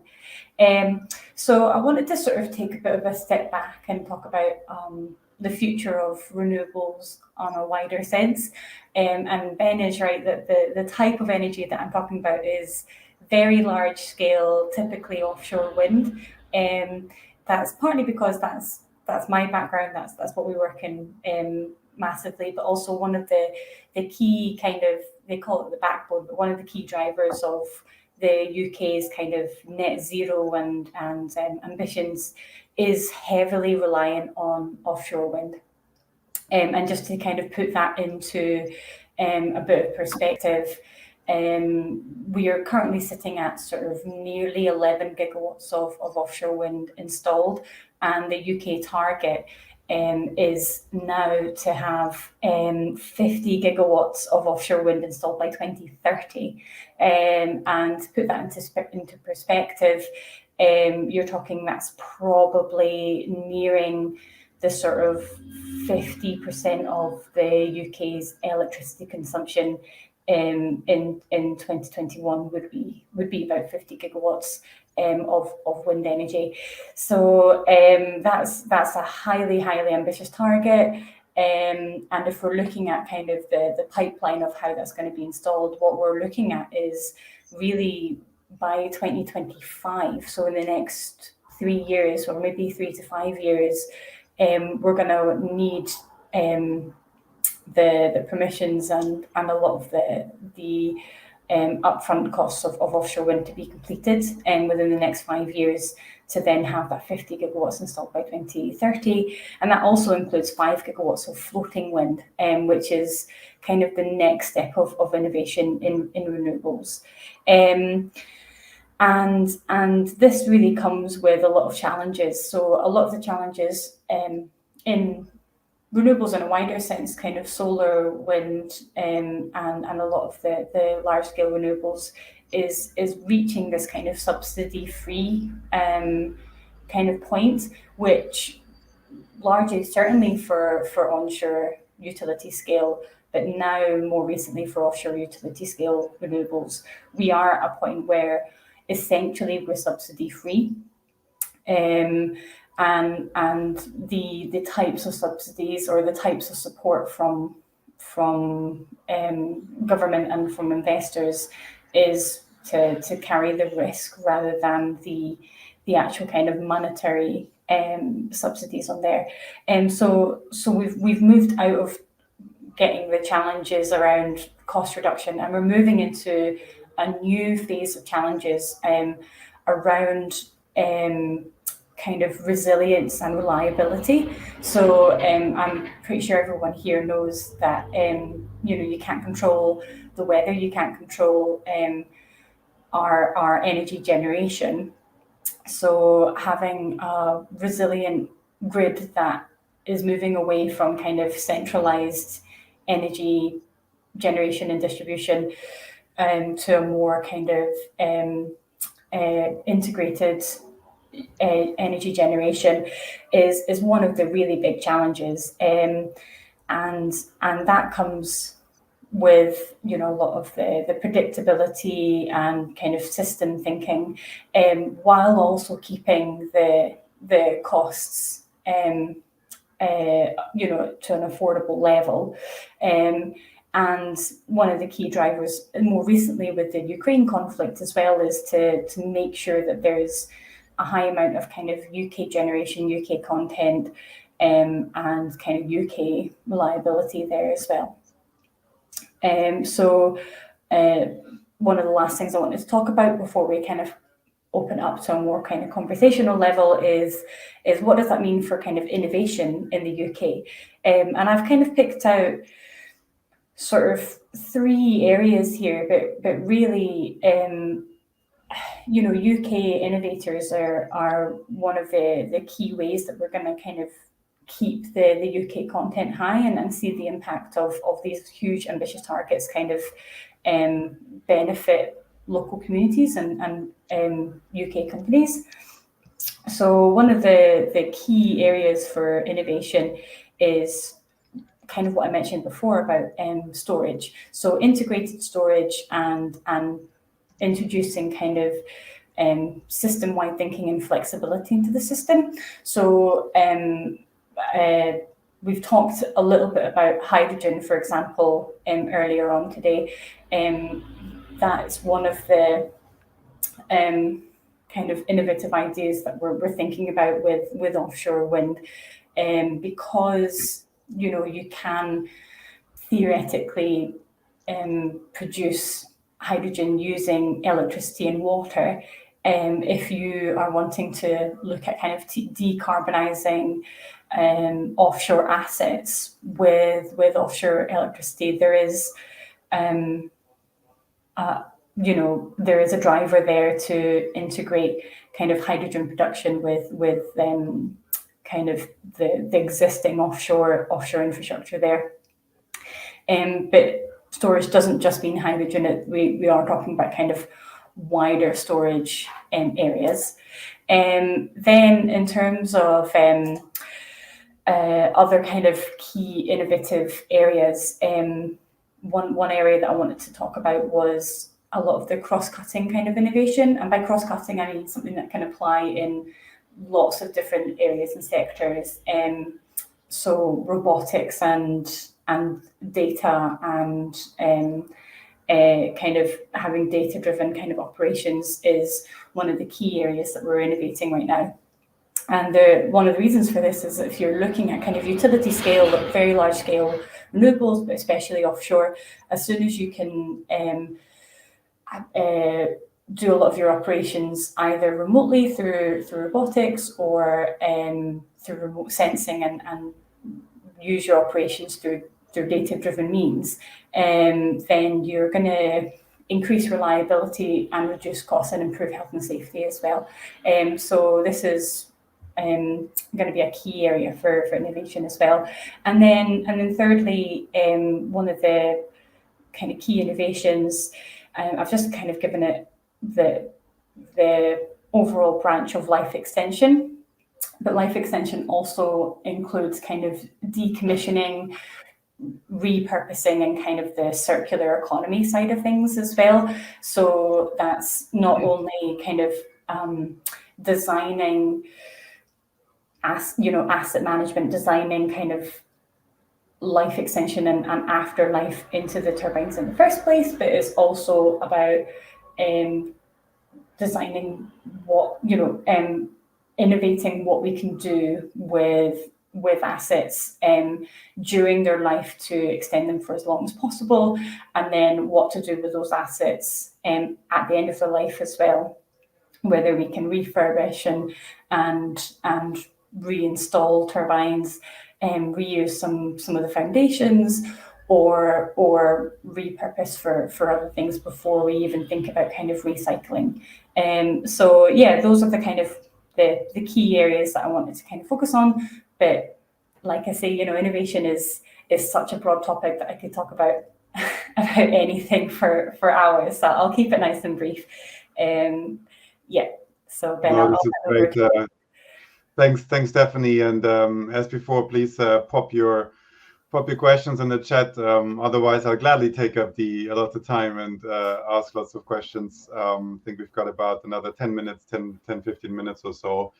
Stephanie, so great. Thanks for the introduction and for the overview. Very, very interesting. You've managed to answer two of my top questions. The first one was, is offshore able to provide returns without subsidies now? And you've pretty much answered that. I know it's not quite, zero subsidy and off we go, but I've seen an announcement just last week of a big wind farm. I'm not sure it was offshore UK or Germany that went live without subsidies, and it was the first really large one of that, and there's more to come. And when I looked at this, you probably missed my intro earlier, but when I looked at this 12 years ago with Google to potentially do some offshore wind in Europe, it was just completely not bankable. It was, you needed subsidies, we didn't understand it properly, and so on. And amazing how far it's come in 10 years. I have the role of offshore and future energy mix. You've explained it, and we've got the 50 gigawatt, which is even above what Germany wants to do, which is 30 or 35, I think, by 2030. So really, just making the most of it, as of the capability of the space of the deployability. Now, to get to 50, what would you say are the biggest challenge or some of the biggest challenges? And I'm slightly ignorant. I've not done offshore projects yet, but I'm kind of assuming permitting is easy. It's just water and it's just talking to the crown. But then permitting then means connections, connectivity, substations, and so on, versus supply chains. You must be, that's a lot of turbines, that's a lot of copper, that's a lot of magnets and whatnot. So what are some of the known and potentially unknown challenges you're looking at to actually get there? Yeah, unfortunately, it's just a short time. Yeah, unfortunately, what you were saying there about permitting is actually not easy at all. Okay. This is the easy one. Okay. Yeah. And whatever else. Okay. And it's the permitting side is a really, really long and convoluted process, and there's a huge number of steps there. The UK government have said in very vague, unresolved terms that they want to reduce that time and cost aspect, but not backed up kind of how they're going to do that at all. So I'm not entirely, I don't entrust that system is going to get any easier anytime soon. And, you know, to kind of slightly preempt what Thomas said there as well, you know, a lot of the permitting elements are really important because it is, you know, very, you know, looking at the environmental impact and a lot of the seabed surveys and everything. So permitting is definitely one of the challenges, especially if we're going to get the 50 gigawatts by 2030, just because you're looking at least 5 years of you know, surveys and data and getting through all the permits before you can even begin to sort of get a turbine out into the water. So, you know, we're at 2022 now, 5 years time is 2027, and then you've only got 3 years of leeway there. So I think that will be one of the bigger challenges. And then thinking, you know, on the wider scale about reaching 50 gigawatts by 2030. Supply chain is a big one, but more importantly, not just looking at parts and pieces, but the actual infrastructure. So you touched on it earlier that we're now at installing kind of 10 megawatt turbines, which to kind of put, sometimes it's really hard to even think about the scale of these things, but for a 10 megawatt turbine, one turbine blade is 110 meters long, which is about the length of a soccer pitch. So you're now needing ports that can accommodate, you know, piles of these turbine blades, which are too long to be driven along any sort of roads. So each port needs to be big enough to manufacture these blades. You know, we need boats that are big enough to hold these blades and towers and foundations and generators. And then we need ports that are deep enough to be able to actually carry the boats that are big enough to move these objects, especially when you're looking at floating foundations, which can be, you know, absolutely massive. And we did a sort of future thinking report on kind of ports infrastructures in offshore, in floating offshore wind, and we only identified within Scotland, there's a Scotland focus, only sort of 3 or 4 ports that were suitable at the moment to kind of be prepared for the floating wind industry. So improving kind of the ports and infrastructure, and then improving connections and the actual grid to support 50 gigawatts of energy being supplied, or 50 gigawatts of electricity being supplied from offshore.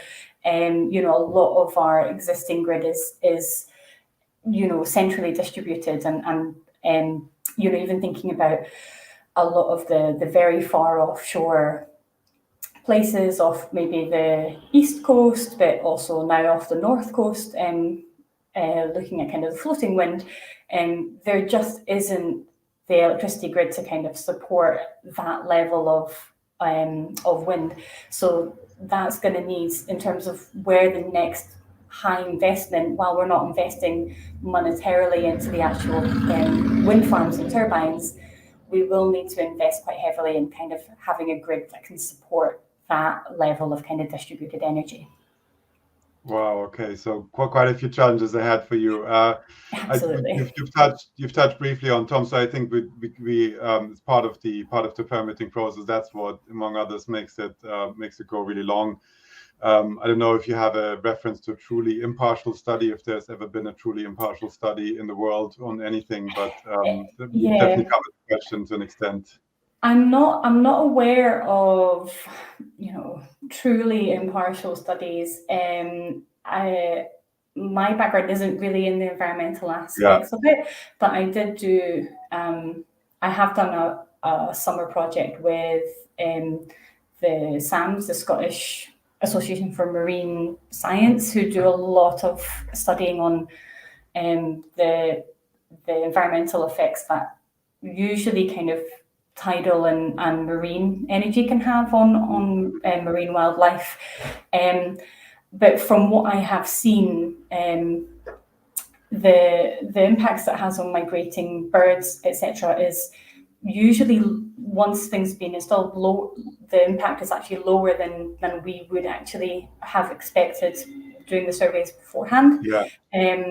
Birds are smarter than we give them credit for. So even if the migrating birds are going through a wind farm, the levels of collisions are actually really quite low. The biggest environmental impact that I'm aware of, and like I say, this is not my background, so don't take my word as gold, but is during kind of the installation phase where noise and the pollution is a really big problem. And I know that there have been innovations in kind of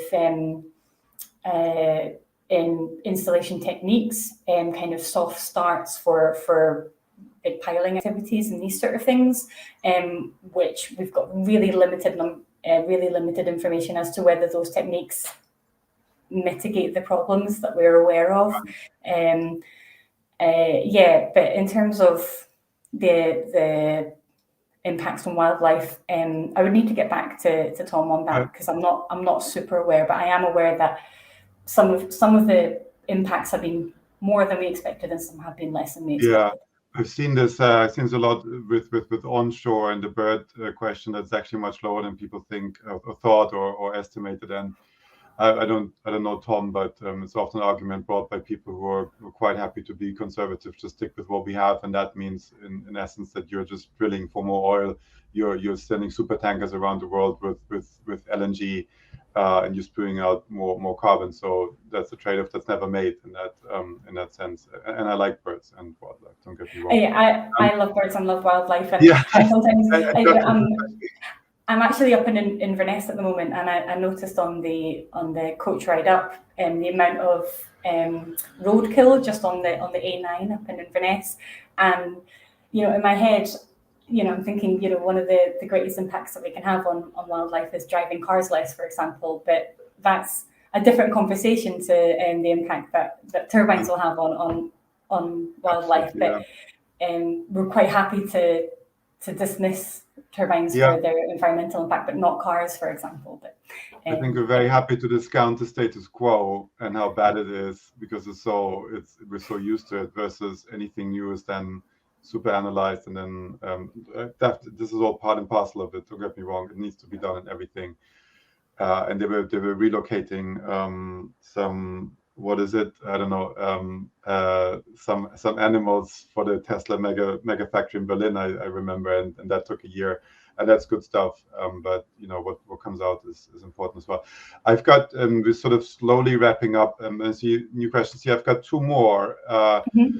Got 20 more, but I think I've got space for two more. So you already said really interesting. Of course, you work at the Catapult, and it's about, as you said, technology accelerators. So great. So it's really nice to hear, because you get daunted by this. You see these massive power plants, 10 megawatt and above, and there's last I checked, I'm a bit not up to date, but there are 3 big manufacturers that could even do it: Vestas, Siemens Gamesa, and GE, and maybe 1 or 2 smaller ones or so. Probably still about right, but what can small innovators, startups, SMEs do about it? And you gave us a lot of food for thought.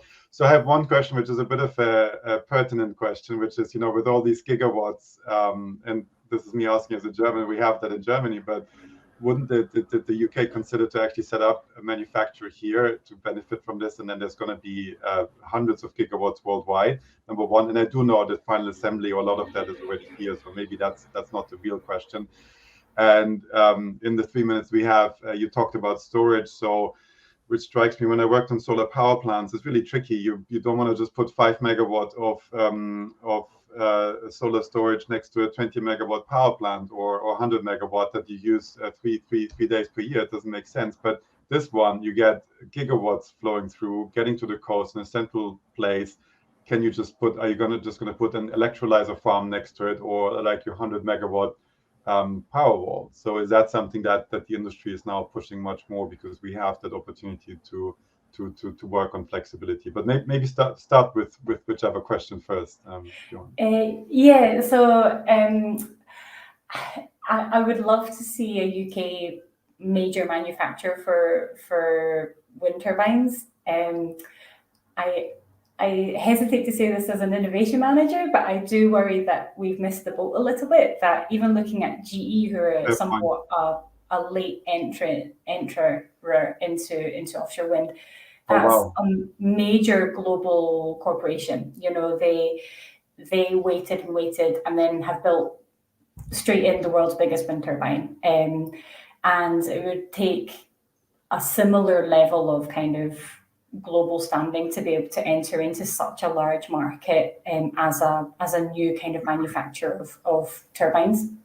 But there are, you know, component levels or manufacturing capabilities in the UK that we can and do supply to offshore wind. So I know that, you know, the steel industry around Sheffield, for example, while isn't as big as it used to be, do have really highly tailored, highly bespoke manufacturing capabilities. So, you know, while we're not maybe the overall OEMs, we are those kind of tier 1 and tier 2 suppliers to the OEMs, which is still really, really good for the UK. But I can't see us being one of the major OEMs anytime in the future.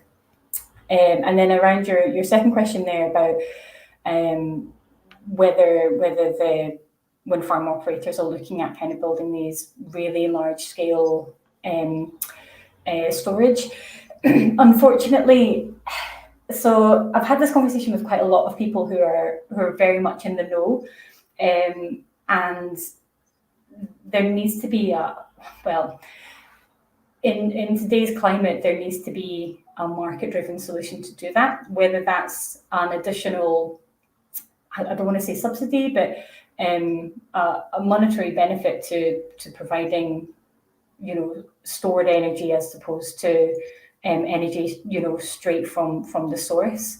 Otherwise, these things aren't going to be built. And then whether that's kind of offshore or onshore based electrolyzers, again, it's going to be driven by the market and the cost of those. But I do think there needs to be a place for driving, you know, that kind of integrated storage into the system, because otherwise we're going to see what we had last year, where we have a surprisingly unwindy season, and that has knock-on effects on the actual whole kind of energy system. Whereas if we have a lot of storage, either long-term and short-term, in the long term, that's going to keep those costs more stable, and we're not going to be so reliant on just what the weather's going to, you know, what the weather gods are going to give us, you know, in 6 months or in a year. So I'm very supportive of large scale storage solutions, but I don't think the market's set up for those to be rolled out in the short term. But I would love to see a way that we can. If that answers the question, I'm not sure. No, really, really good, really interesting. And it's good how we're, 10, 20 years ago, everything was a subsidy, basically, starting with solar, then onshore wind, then offshore wind, now with storage, and it's interesting to see how, just offshore wind went from heavy subsidy to zero or near zero in the space of 10 years, 15 years. Onshore did it well before solar. We all know about that.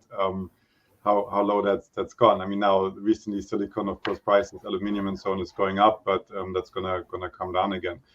So that same will happen for storage in this decade, I'm sure. But you're right, you need to kick it off somewhere, and you need to get started. But I think in the meantime, we're going to see much more curtailment of renewables. We see it in solar, we'll see all the capacity coming on. You get not very windy and then very windy, and then there's no off-taker for that. So there's certainly, strikes me as that would be a massive opportunity to invest more centrally in 4 or 5 massive hubs with 100 megawatt hour plus capacity, and then that's really bundled, and then you need to have the grid behind it. In any case, Stephanie, that was a fantastic session. Thanks a lot. Really, really great to have your insights and seeing how far you've come in that space. And I'd move over. We'll stay offshore, but the slightly smaller scale. So maybe you want to stay on and see what's the latest in Thailand Marine. And I'm sure you know Oliver probably already. So thanks a lot, Stephanie. Really appreciate your participation. Thank you. Today. Thank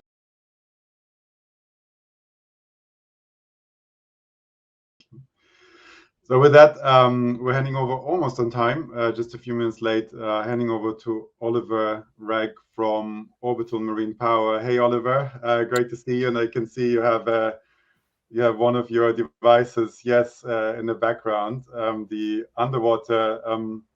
Why build wind turbines with a low density flow when you can do it underwater and you have much higher density flow? So really great to have you on. Thanks for joining on a short notice. I think I had a hand in that, and thanks for joining despite not feeling too well. But we're gonna make it short, 15 minutes. But I'm so excited to. I was so looking forward to speaking to you and figuring out how your sector has changed in the last 12 years since I last looked at it. And those were the days of Pelamis, I remember, with Carbon Trust and so on. You've certainly come a long way. So over to you, and then we just have a few questions for that. Yeah, I mean, thanks, Ben. Thanks for inviting me on to speak here today. For those who don't know me, I'm the commercial director at Orbital Marine Power. So I've been working in tidal energy marine energy as a whole for about 14 or so years now. So as you mentioned, kind of, I suppose, cut my teeth working with trade body Renewable UK. Working with organisations such as Pelamis, Aquamarine, Marine Current Turbines, a number of the, I suppose, kind of forerunners, the front runners of the marine energy sector.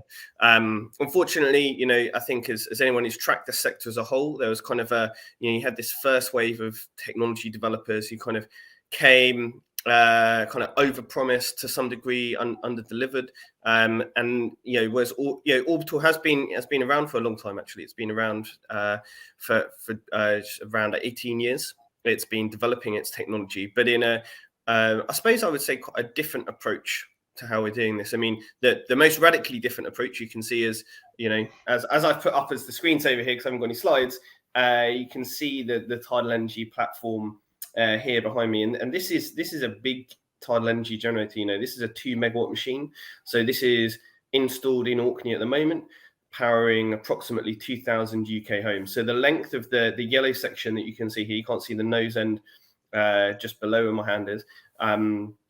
That's 74 meters in length, and then the kind of the wingspan, as it were, from tip of one blade to the other blade is about 60 meters, and that's the approximate size of a 747.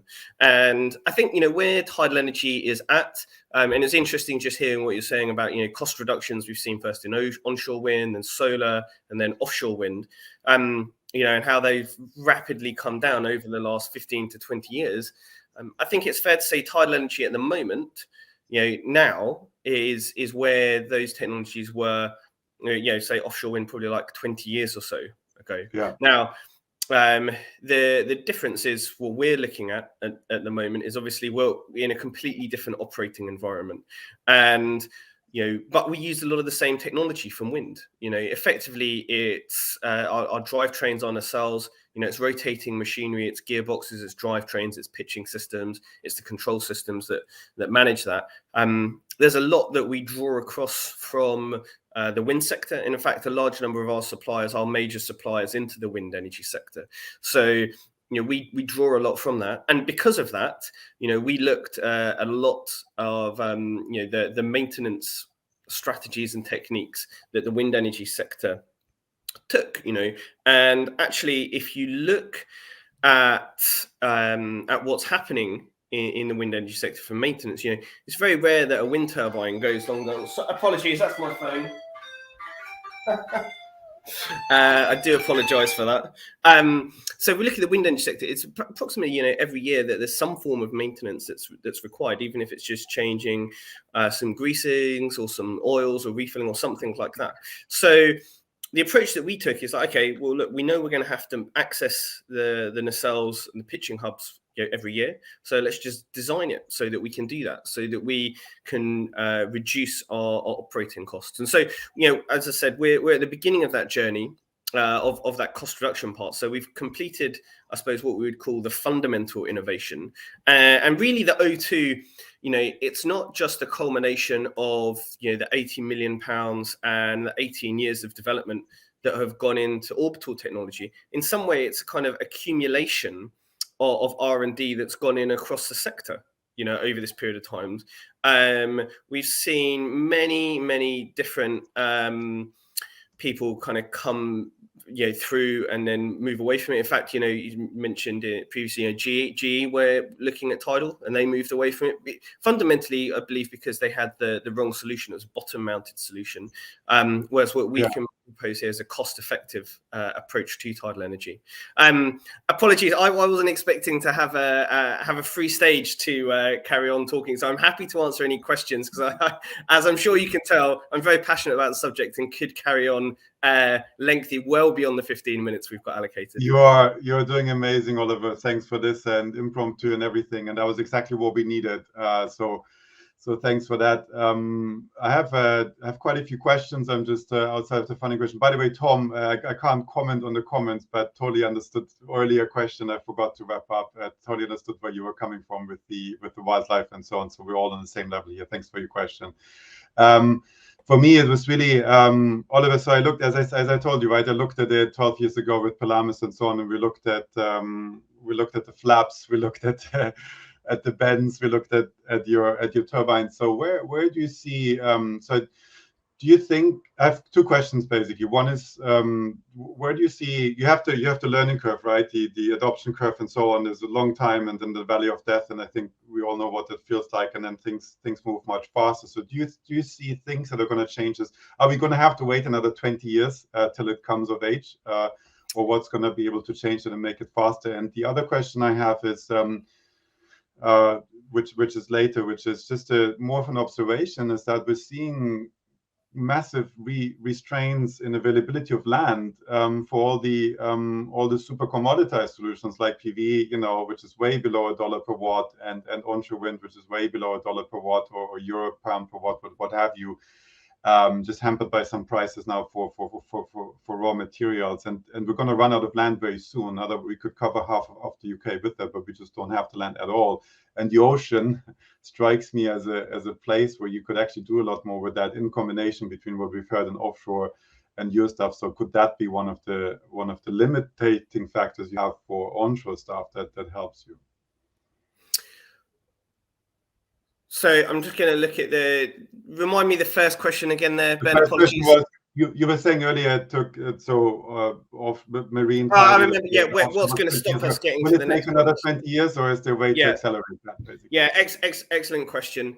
I hope my audio is coming through. I'm not sure my video. It's paused on my end, so I hope it's coming through at your end. Okay, great. All good. So let's just address that. So what's going to stop us moving forward? So as I said, we've kind of completed that level of fundamental innovation now.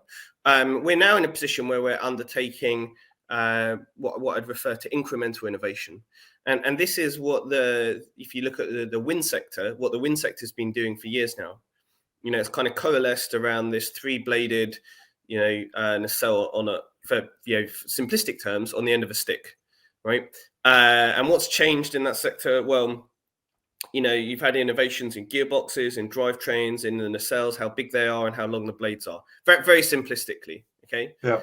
And that's basically what we're doing at the moment now. We're saying, okay, right, well, we fundamentally, this piece of technology works. We've proved the power curves on it. We know that it can produce power.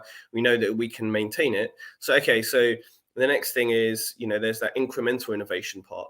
And that's going to help us reduce costs. And so that's one side that we're looking at. But the other thing that's going to help us reduce cost is economies of scale. Now, we end up in a bit of a circular argument here, or discussion point, I would say, is that, okay, so to get economies of scale, you need to build more turbines and get them in the water.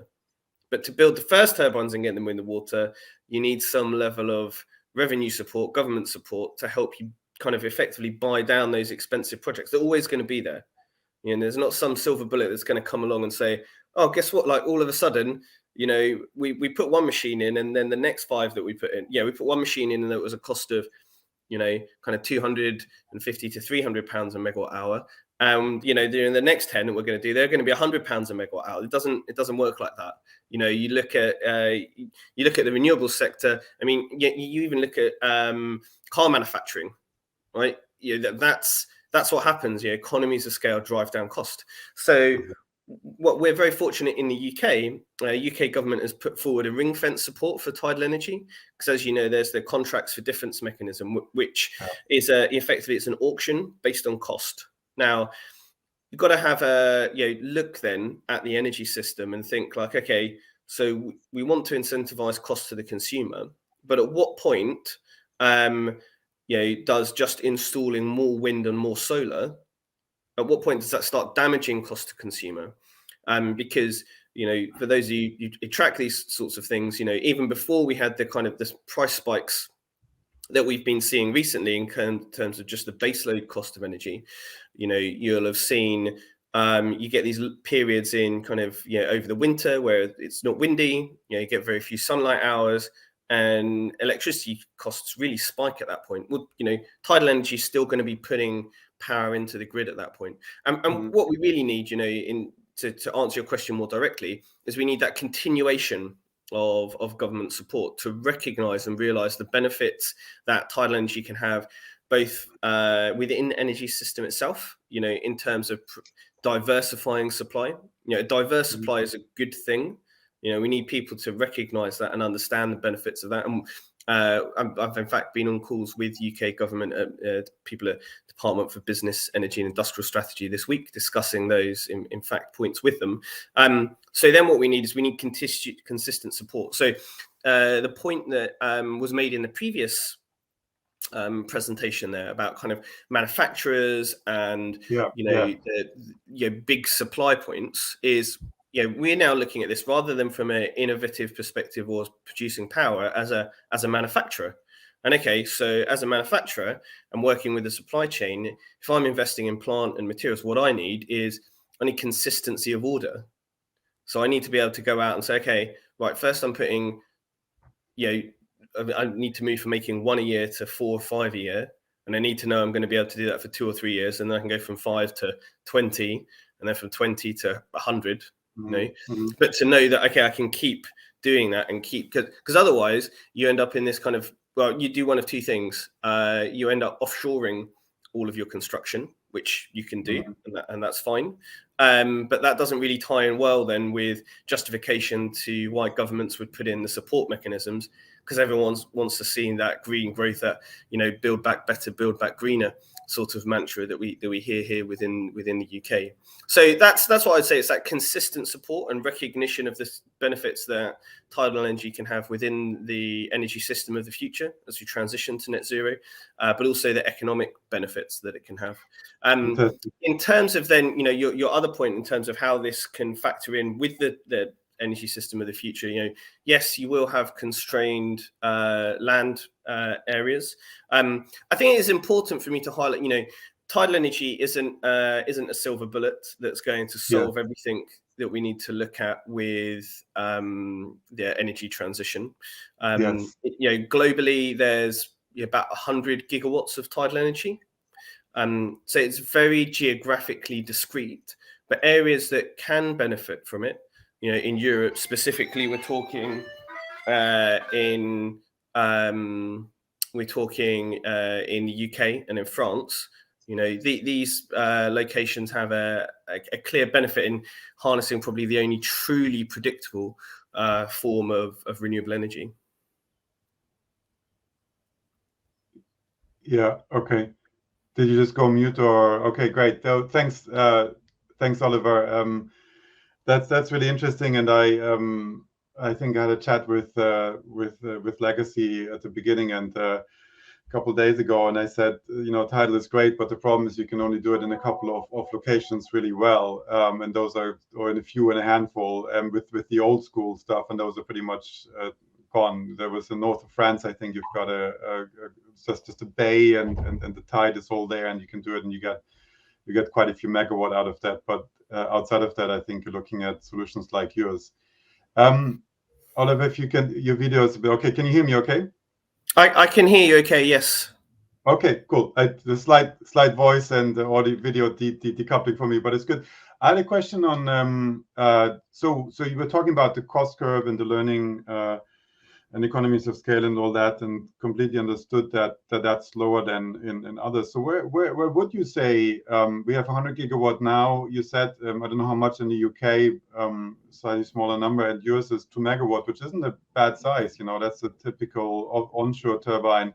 A few years ago, they're getting bigger, of course, and I don't know, offshore they probably started 2, 3, and then got bigger quite quickly, but it's a decent size. So how many of those are you looking to sell by 2030, or what do you think is going to be the capacity growth over the next 10, 20 years in the UK that's possible? So, Ben, is my audio coming through okay? That's coming through, yeah. It's quite slightly out of sync apologies right now, but it was fine earlier. Okay. It should be fine. So what we're looking at, UK as a whole, we think there's a 10 to 17 gigawatt market.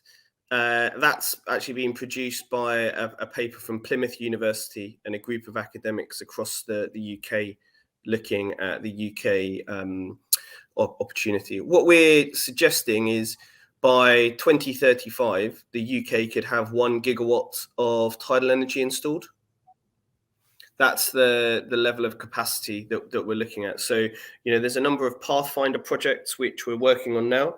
And the important thing that's different, I think, to where we were previously is that, you know, we've got a technology that's for the first time being funded with a construction debt, which is really important, you know, to get debt into these projects. So we're seeing in tidal energy, you know, yeah, I mean, it's a standard thing in a lot of other renewables, but it's innovative for tidal energy to see that for the first time. So, you know, what we're going to need is then over this first period, we've got these Pathfinder projects, we've got debt coming into the sector, we've got technologies with operating hours producing gigawatt hours into the grid, which is going to mean that, you know, we're hopefully in the region where we've got hundreds of megawatts by the end of this decade. So then we can get into much larger scale kind of rollout.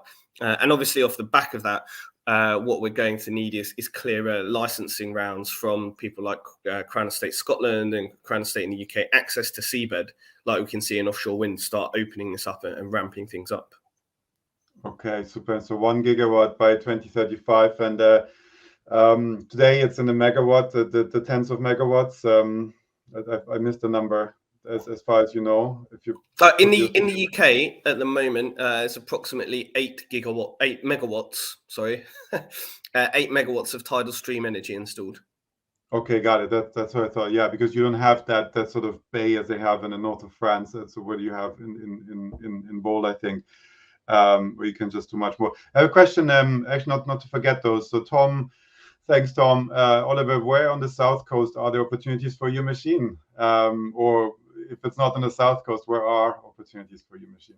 So we have a project just off the south of the Isle of Wight in the Channel. So that's a project called the PTEC project. That's for 30 megawatts, but there's potential in that area to grow that quite a bit larger. That's the area that we're focusing on. Yeah, it seems to lend itself. Okay, and then the other one, Lee picked up on that, which is fantastic. Which is actually, I had two thoughts on tidal and marine, if you will. Which is one is the availability of land onshore versus offshore, or plot or space, and the other one is obviously intermittent versus base load. And you have a really nice base load there. You know, you have to still convert it at some level, but it's pretty predictable. It happens. And Lee has picked up on that. How far can tidal energy help with weather issues with wind, solar? Would you say it's kind of are you selling it as baseload power really more, or what's the play there? I think I mean, it's a great question. It's something that we're looking at the moment. It's there has to be upside benefits from this inherent predictability. So as I said, you know, wind energy and solar. Kind of, you end up in this interesting point where you get what kind of term price cannibalization. So on those really windy days, you know, when there's a lot of sun out there, the price of power drops below zero. You know, people are paid to stop generating, and then that hurts the economics of the wind farm. You know, whereas when it's not windy and people are going to pay £1,000 a megawatt hour to get electricity into the grid. You can't magically, if it's not windy, so you can't generate. But the benefit, tidal energy will continue to generate over those periods of time. There's also kind of clear benefits, we think, for tidal energy in kind of islanded and remote communities, in that you end up with this really predictable kind of wave of power production. You know what's going to happen. So if you want to spec that with battery storage, you know exactly how much you need to store, and it's never really going to be much more than like 6 hours, if you're just doing it over each tidal cycle. So you can kind of, if you say you've got a 2 megawatt turbine and you only need a megawatt of power, okay, right, you can just, once you go above a certain point, you can dump that into the battery, and then you can maintain that smooth megawatt of power production as baseload into your system. If you're doing that with wind or with solar, and the important point is your battery only needs to be big enough to cover those 6 hours. Whereas if you do it with wind energy, you go, okay, right, I'm going to be completely reliant on wind here with a battery. You might have to store, you might have to store, a week's worth of power, which is a huge, much, much larger battery storage facility.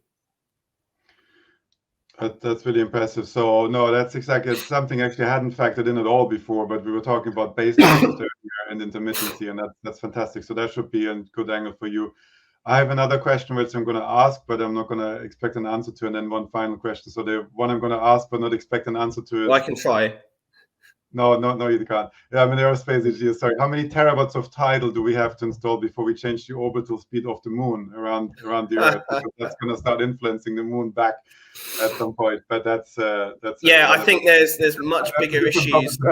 Yeah, I think as a as a race, as a species inhabiting this planet, I think we've got much larger issues to overcome before we start worrying about tidal turbines impacting the gravitational pull of the moon. Yeah, I would politely suggest. It will happen. Hopefully, it's a good problem to have. So the real question I had was, and it's one I have in my armory always, but I have not used it all today actually, which is good to wrap it up on. So if you had the magic wand question, right? You had the magic wand, you could change one thing about tidal, not everything, your cost curve and so on. To really push this up the envelope in the next few years, what would it be that you would change?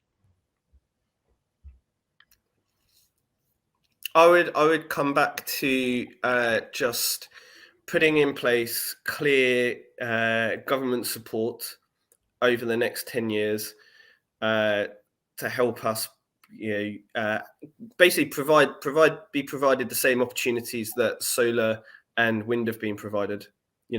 Like I'm not, I don't think it would be, right, or there's no other thing that's really needed. I know it sounds really silly, it's not like, government should just procure a gigawatt of tidal energy off of us, straight off the bat and do something like that, or something crazy like that. It's like, look, around the world, we've proven how we get renewables into the system and how we reduce cost. We're on the cusp of something really exciting at the moment, and let's look at it, right? We're transitioning to net zero. It's zero carbon. There's no space to hide here. So, looking at harnessing countries, all of their domestic resources, is going to be important in terms of creating that mix to transition us to that net zero energy system.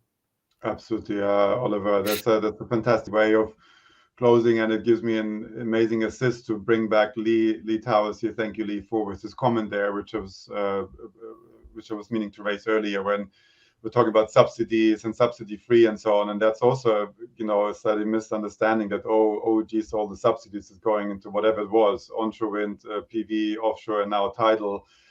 Yet the fossil fuel industry gets billions of subsidies every year in one way or another. It might sometimes not be direct, but then it's tax breaks or other things. And that's just, what is that thing? The money is there. It has to be distributed, and you'd be happy with the percent of that. Exactly. I'm really glad that point was made, Ben, because that's often so easily overlooked. In the UK, it's like, well, how did we get the gas networks? How did we develop the North Sea? It wasn't the private sector that did that. Absolutely.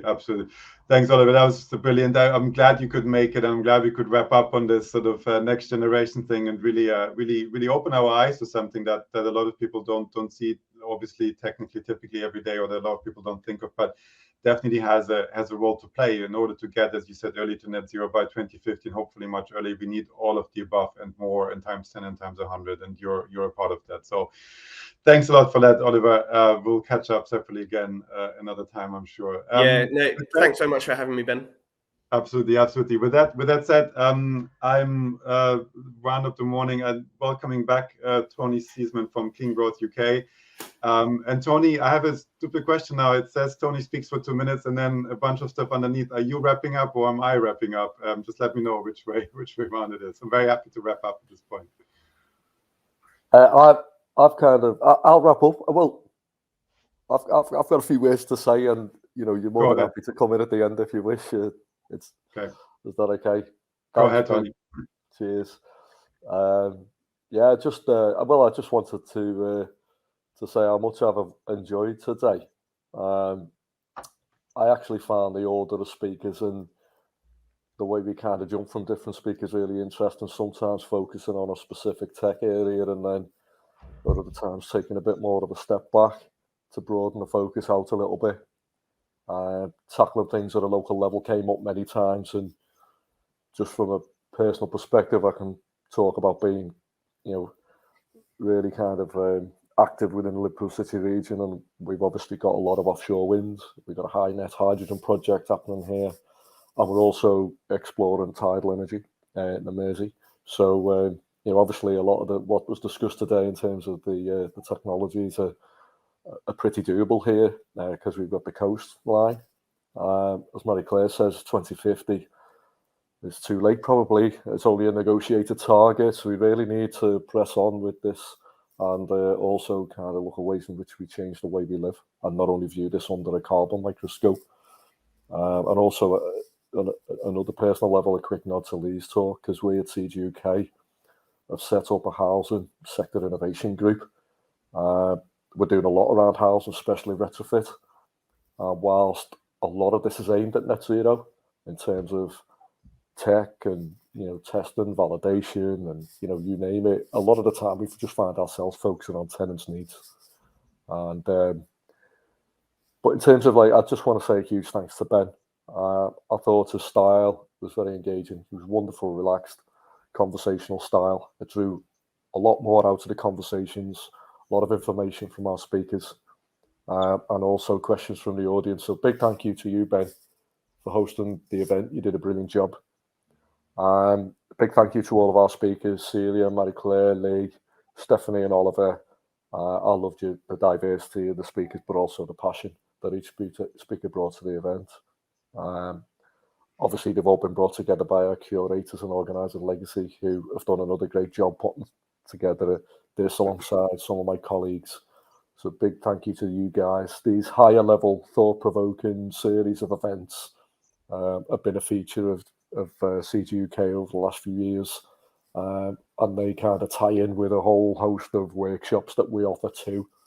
So just on that note, I wouldn't mind giving a little plug to some of our workshops that they're actually on the website if you want to go on the website and check them out, clean-growth.uk. But I'll just rattle through the up-and-coming ones that we have on. We've got Become Your Own Market Research Expert on the 6th of May. Finance for Startups on the 24th of May. Finance for Scale-Ups on the 26th of May. Excuse me. And then in June, we have Sales Development for Startups on the 7th of June. Business Model Canvas Workshop on the 8th of June. And Strategic Selling for Major Accounts on the 10th of June. But if I've rattled through that a little bit too quick, but the best way to keep it in the loop with us and to keep in touch is to join our network, which again you can do via the website clean-growth.uk. And don't hesitate to follow up and get in touch with any of us today. There's Brighton, Portsmouth, and Liverpool, John Moores University. So whichever one's your closest hub, feel free to drop us a line. And I think I've thanked everyone apart from everyone who's attended. So I'll end by sending a big thanks to you all for coming along today and participate in asking questions and helping to generate some discussions. I hope it's been useful. I hope you've made a good contact or two, and I look forward to seeing you all again in the future. So bye for now, and I'm not sure if Ben wants to say a few words. You're more than welcome to say a few words, Ben. I do, yes. I would have come back anyway. It's hard for me to Okay. just stop like this. So especially after the words you said, and Lee as well, Zoe, and so on. So thanks for that. And I've got the script worked out who's doing what. So no, again, from my side as well, thanks for the kudos on the one hand. First of all, I was clearly in my element, as you could see, because I love asking questions. I was just curious, and like the only pity is that each of those could have developed over another half hour or 3 hours. What I loved about this, maybe just a really quick observation, and I will stick to the script. There's just 3 more lines here, and then I'll go. What I loved about this is that I wasn't quite sure where I would go before starting this, and when I looked at the list, and I thought we would be talking about kilowatt hours and megawatts and gigawatts and levelized cost of electricity and things like that, which we did and we have, which is great. But I loved especially the community angle and the systemic change angle and the society angle and change angle that we talked about a bit more, obviously, in the earlier session of this. But that's really what's going to drive this, and all the way through to offshore and other forms of energy. So I loved that aspect of it, and I loved how it at the end comes back to us, to society. It comes back to communities, and it comes back to the individual. That's what's ultimately going to drive that change. So I really take that for myself, my own learning. I take that away from today, and that message is heavily reinforced despite the doom and gloom. There's definitely a chance, and there is an absolute opportunity and an absolute possibility for a better world in 10, 20, 30 years out of that in many ways. So with that being said, thanks for joining us today. Really hope you enjoyed it as much as we have, the speakers, as you could see, the networking area. And thanks to all the speakers as well at this point, as Tony said, and everyone else. Thanks for joining us often on short notice and fitting this into your busy days. The networking area will stay open until 1 p.m. I'm here if you would like to connect, maybe a little bit longer if there's more connections. And as Tony just said, there's a URL. Don't forget to visit Clean Growth Innovation Accelerator at clean-growth.uk/innovation. I certainly just opened it. Tony, thanks for the heads up. I'll look at some of your sessions. I wish they had existed 10 years ago when I started my startup. I needed to learn all of these things, and there were very few people to teach this at the time. So I'd love to drop into some of those and maybe help out with this as well. And last but not least, I will close with the good news that by attending today, you have raised £200 for National Energy Action, the UK's leading fuel poverty charity. And as we've seen, that's really a big thing. And I've worked with National Energy Action quite a few years ago, and their work and others, their support is more needed than ever, as we've seen earlier from some of those numbers. So let's try and keep supporting them as much as we can. Thanks a lot to everyone, and I am very much looking to stay involved. You'll find me very easily on Google, courtesy of my name and having worked there for a few years. If you search, and on LinkedIn as well, quite active there. Not much else, but LinkedIn, you'll find me. I'll take any conversation, any inbound, because we all have to work on this together. So thanks a lot, and see you next time.